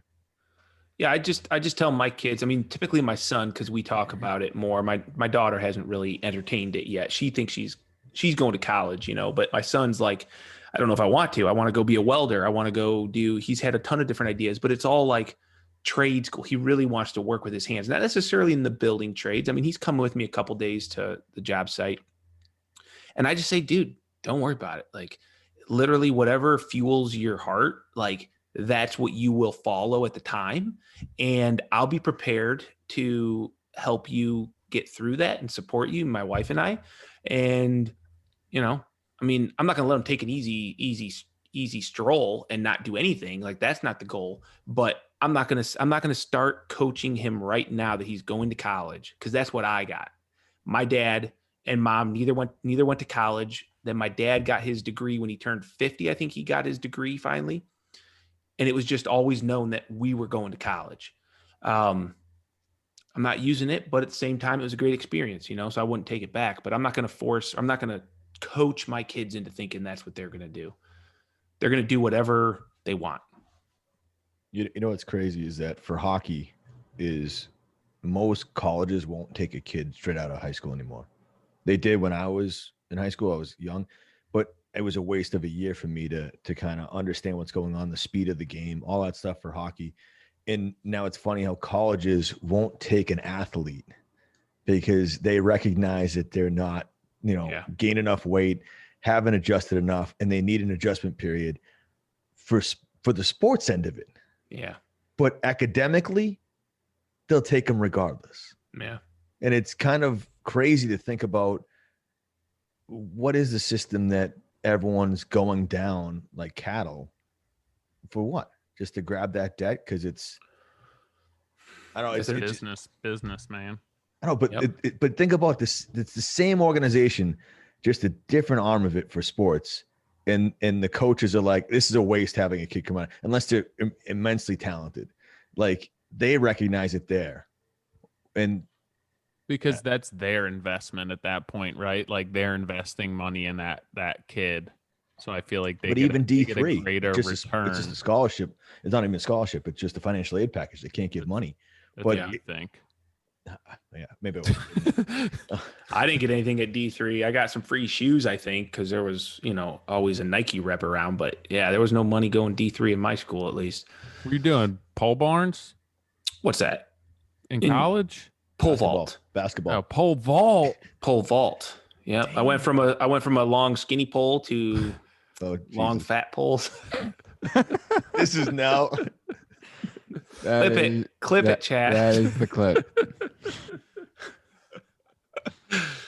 Yeah, no, I was a pole vaulter, and I mean top tier college track team in the country for D3, always top, of the ranks. And there wasn't anything in D3, but that was the whole point. Our program was like, it's all for the love. Literally, you run for fun, personal best, and I don't know.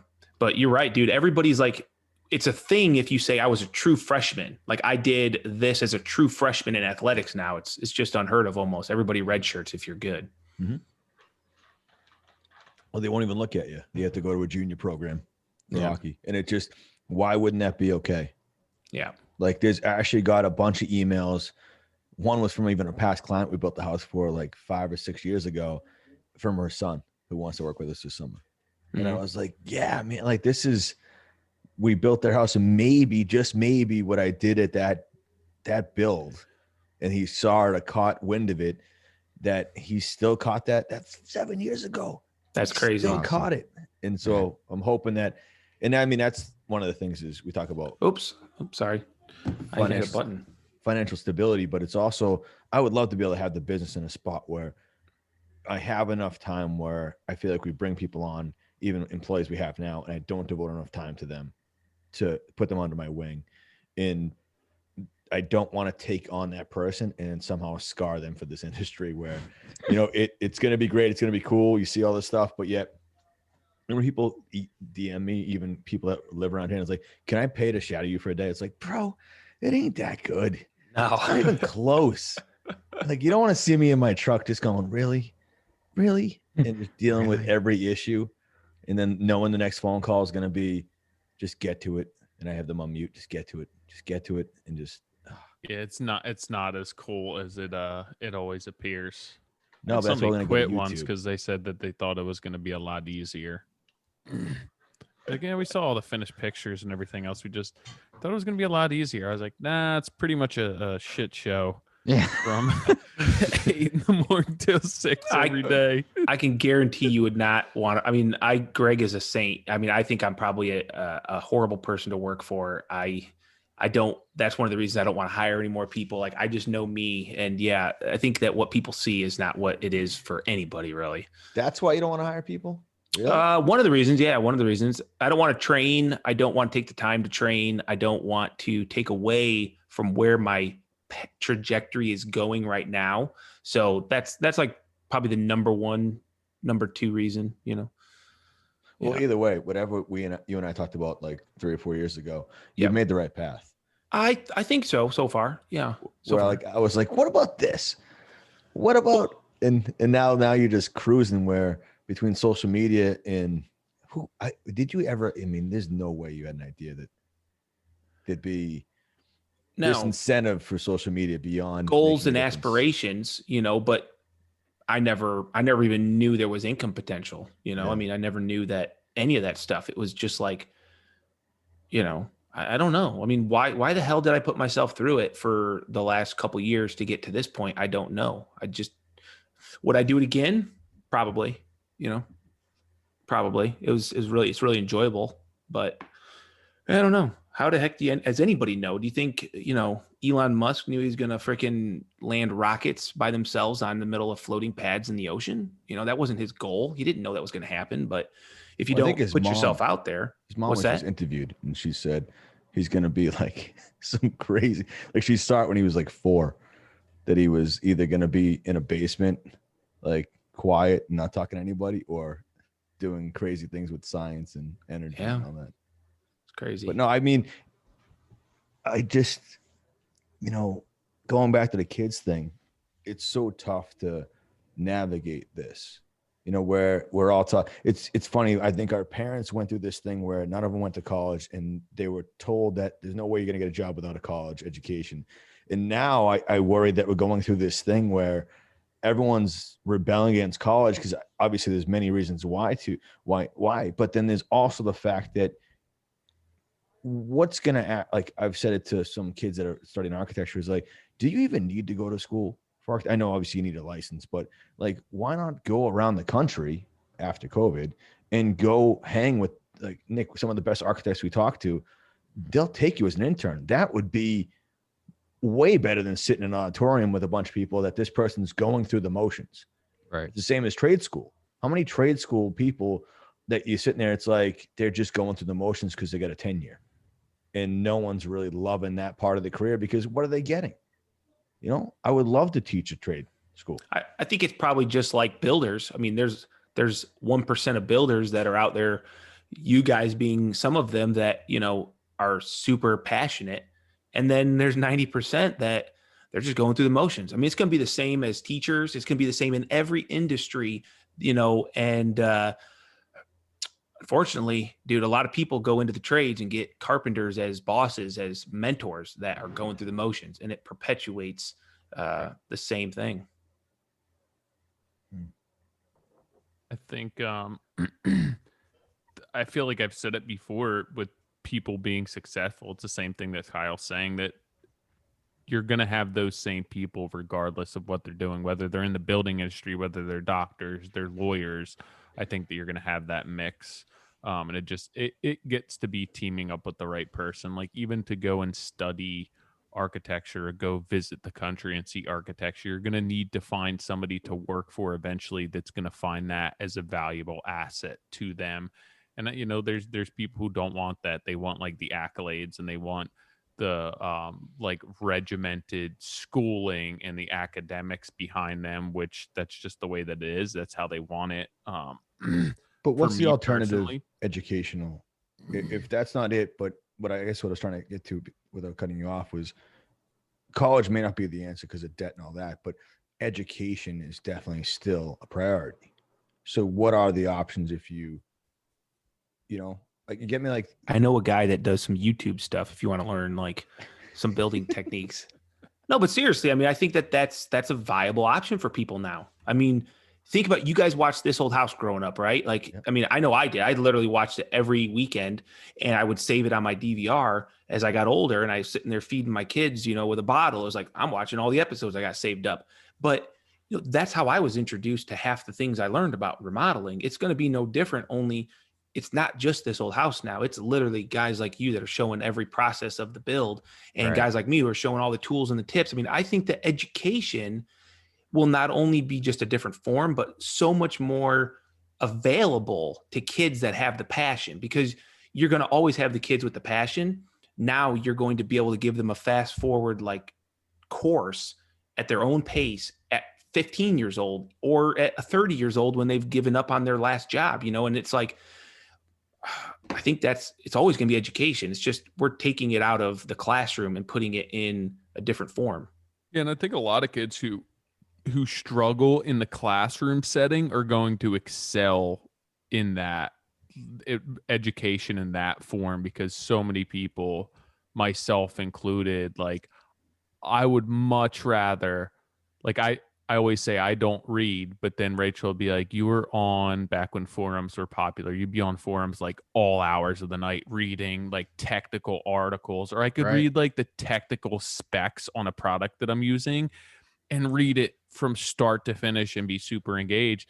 And that's just the type of, that's what works. That's what speaks for me. And I think that there's a lot of kids who don't want to be in a classroom setting, who don't want your prototypical teacher teaching them something, but they could hop on YouTube and watch what Kyle's doing and be like avid learners to something like that.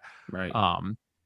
And while there may not be credentials, especially for what we do, it's not like, oh, well, you got your bachelor's on YouTube. But like when you have somebody show up to the job and they understand that and their brain works that way, I think that it's definitely going to be helpful for them. Yep. But I mean, it's obviously not formal schooling, but I think for a lot of the kids in the trades, formal schooling is not and has not been super beneficial to them as is. You texted me? Nick, where'd John go? I didn't text you. Oh, that was from before when I guess your headset wasn't working. Dude, that was brutal. I had to restart my whole computer. I don't have any particular questions. I feel like we got through everything that I wanted to know. So I got a question for you guys. What is what's your angle? You're on 155. Is there a number? Is there like, do you guys have you had a drop off in passion? Have you felt like there's still the magic that when you guys started, or what's the current status? Peaks and valleys, man. Yeah. There's I think, for us, no, there's we've never talked about when we'll stop doing this. 156, I feel like it's going to be like a cap. It's all downhill from here. It's just part of our routine at this point. And there's weeks where we get great feedback, and that's what fuels the tank for us. Just being able to hear how we've impacted someone. And then there's weeks where we'll text, the three of us will text each other and be like, dude, why are we doing this? This is a waste of time. Like, we have so many other things we can be doing. Should we be focusing on something else?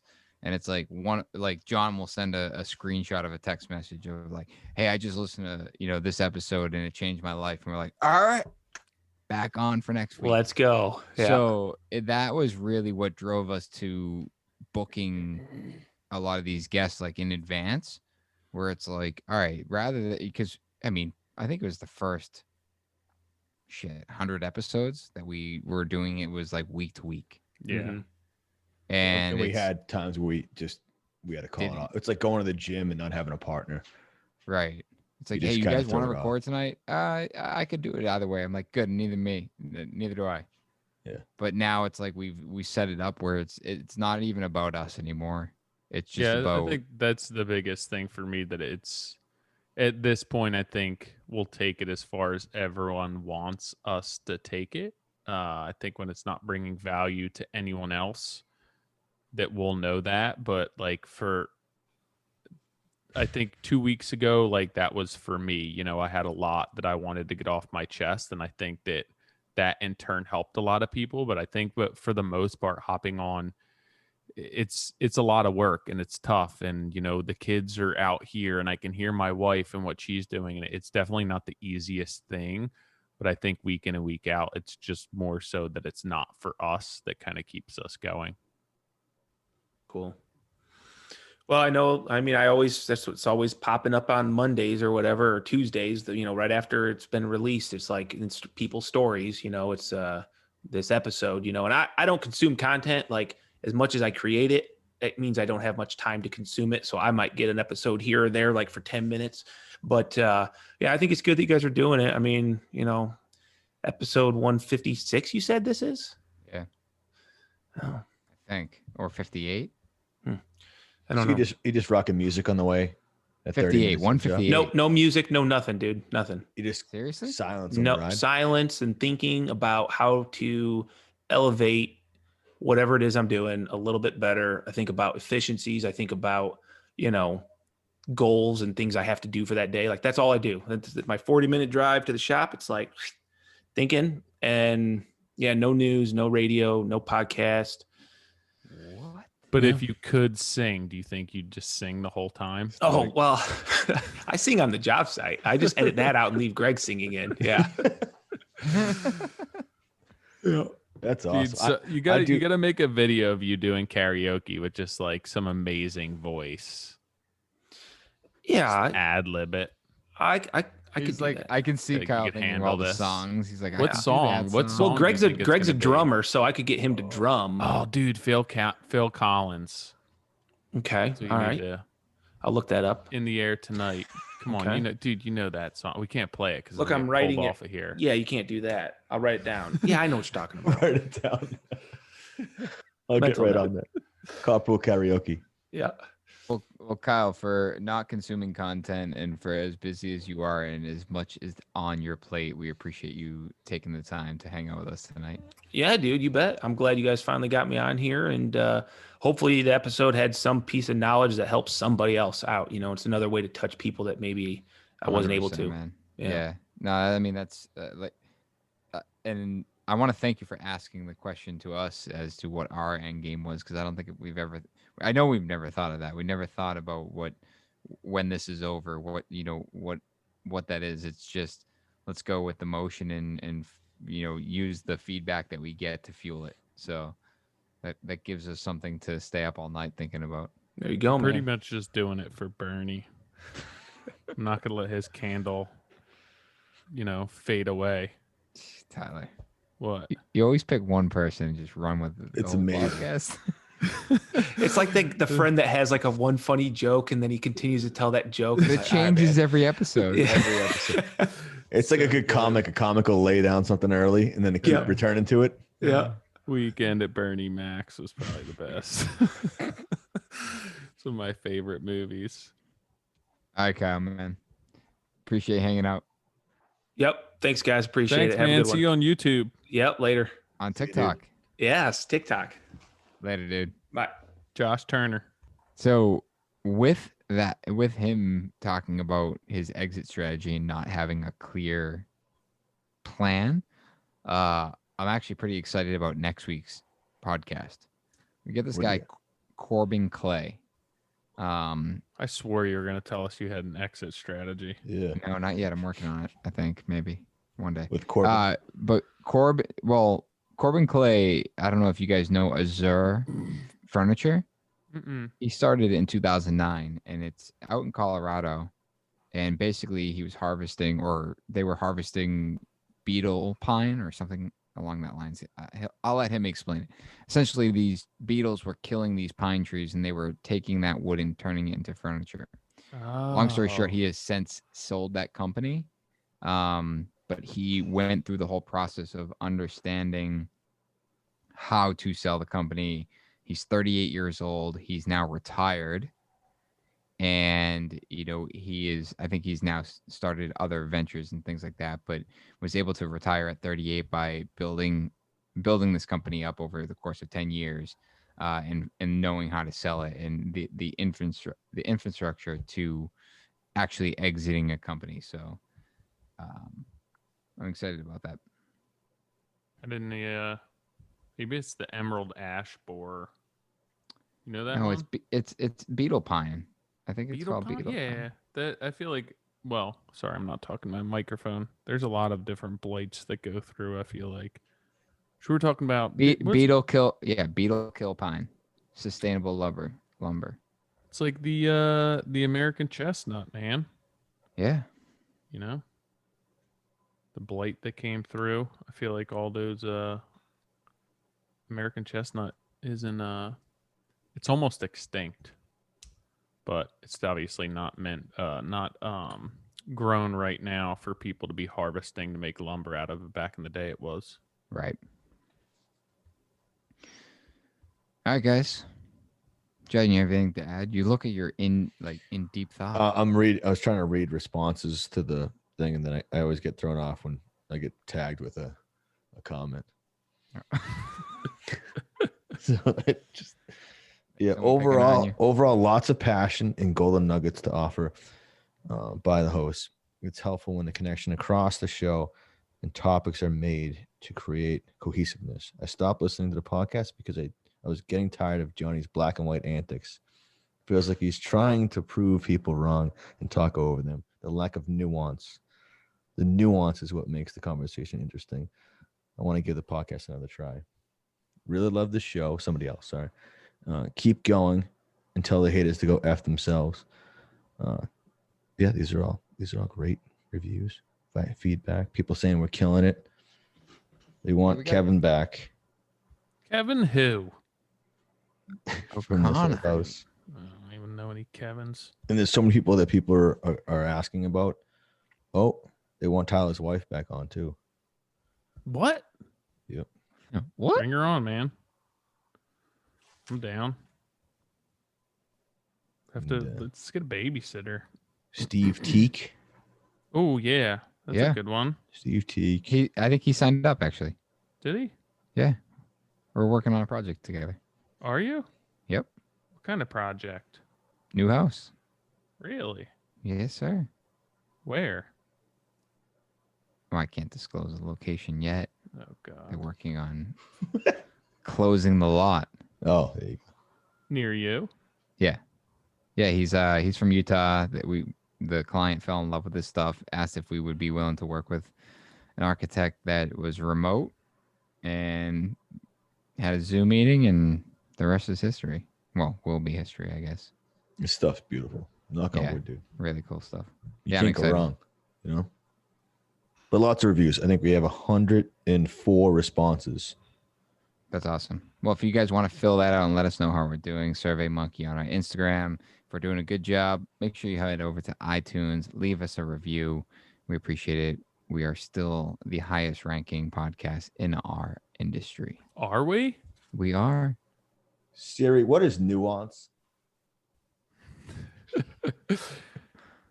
Yeah, give us some good reviews. Yo, get off John's back too. He's old. Fun. He doesn't know how to work I'm tired. the internet, and he doesn't No, it's funny because I feel like anyone who has anything bad to say about somebody on the internet or wants to rag on somebody for the amount of time that they invest into our industry, like it's just like we were just saying, you're seeing what you want to see and you're turning a blind eye to the other thing. So it's like until you put that amount of time into giving like a positive spin or creating good within our industry, you can't really say anything. Whether it's a personality thing, whether somebody on the internet rubs you the wrong way, you don't have a leg to stand on until you're at a level playing field or until you're doing as much good as somebody else is doing. Like, I don't know, even for John to get on the podcast and spend 4 hours a week for everyone that listens or for anyone that listens, like you're not doing that. So don't say anything until you spend that time doing that. Like John doesn't have to be here.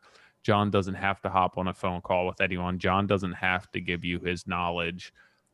So until you do that yourself, I don't think that you have much weight to what you say, and I think that you should be a little more understanding. That's all I really have to say about that. Here's the thing. I knew I wouldn't be good at this. That's why I asked both of you guys to be on it with us. So it's, if you don't like what I have to say, just hang on for these two to talk. I won't be on that long. I'll give them the mic.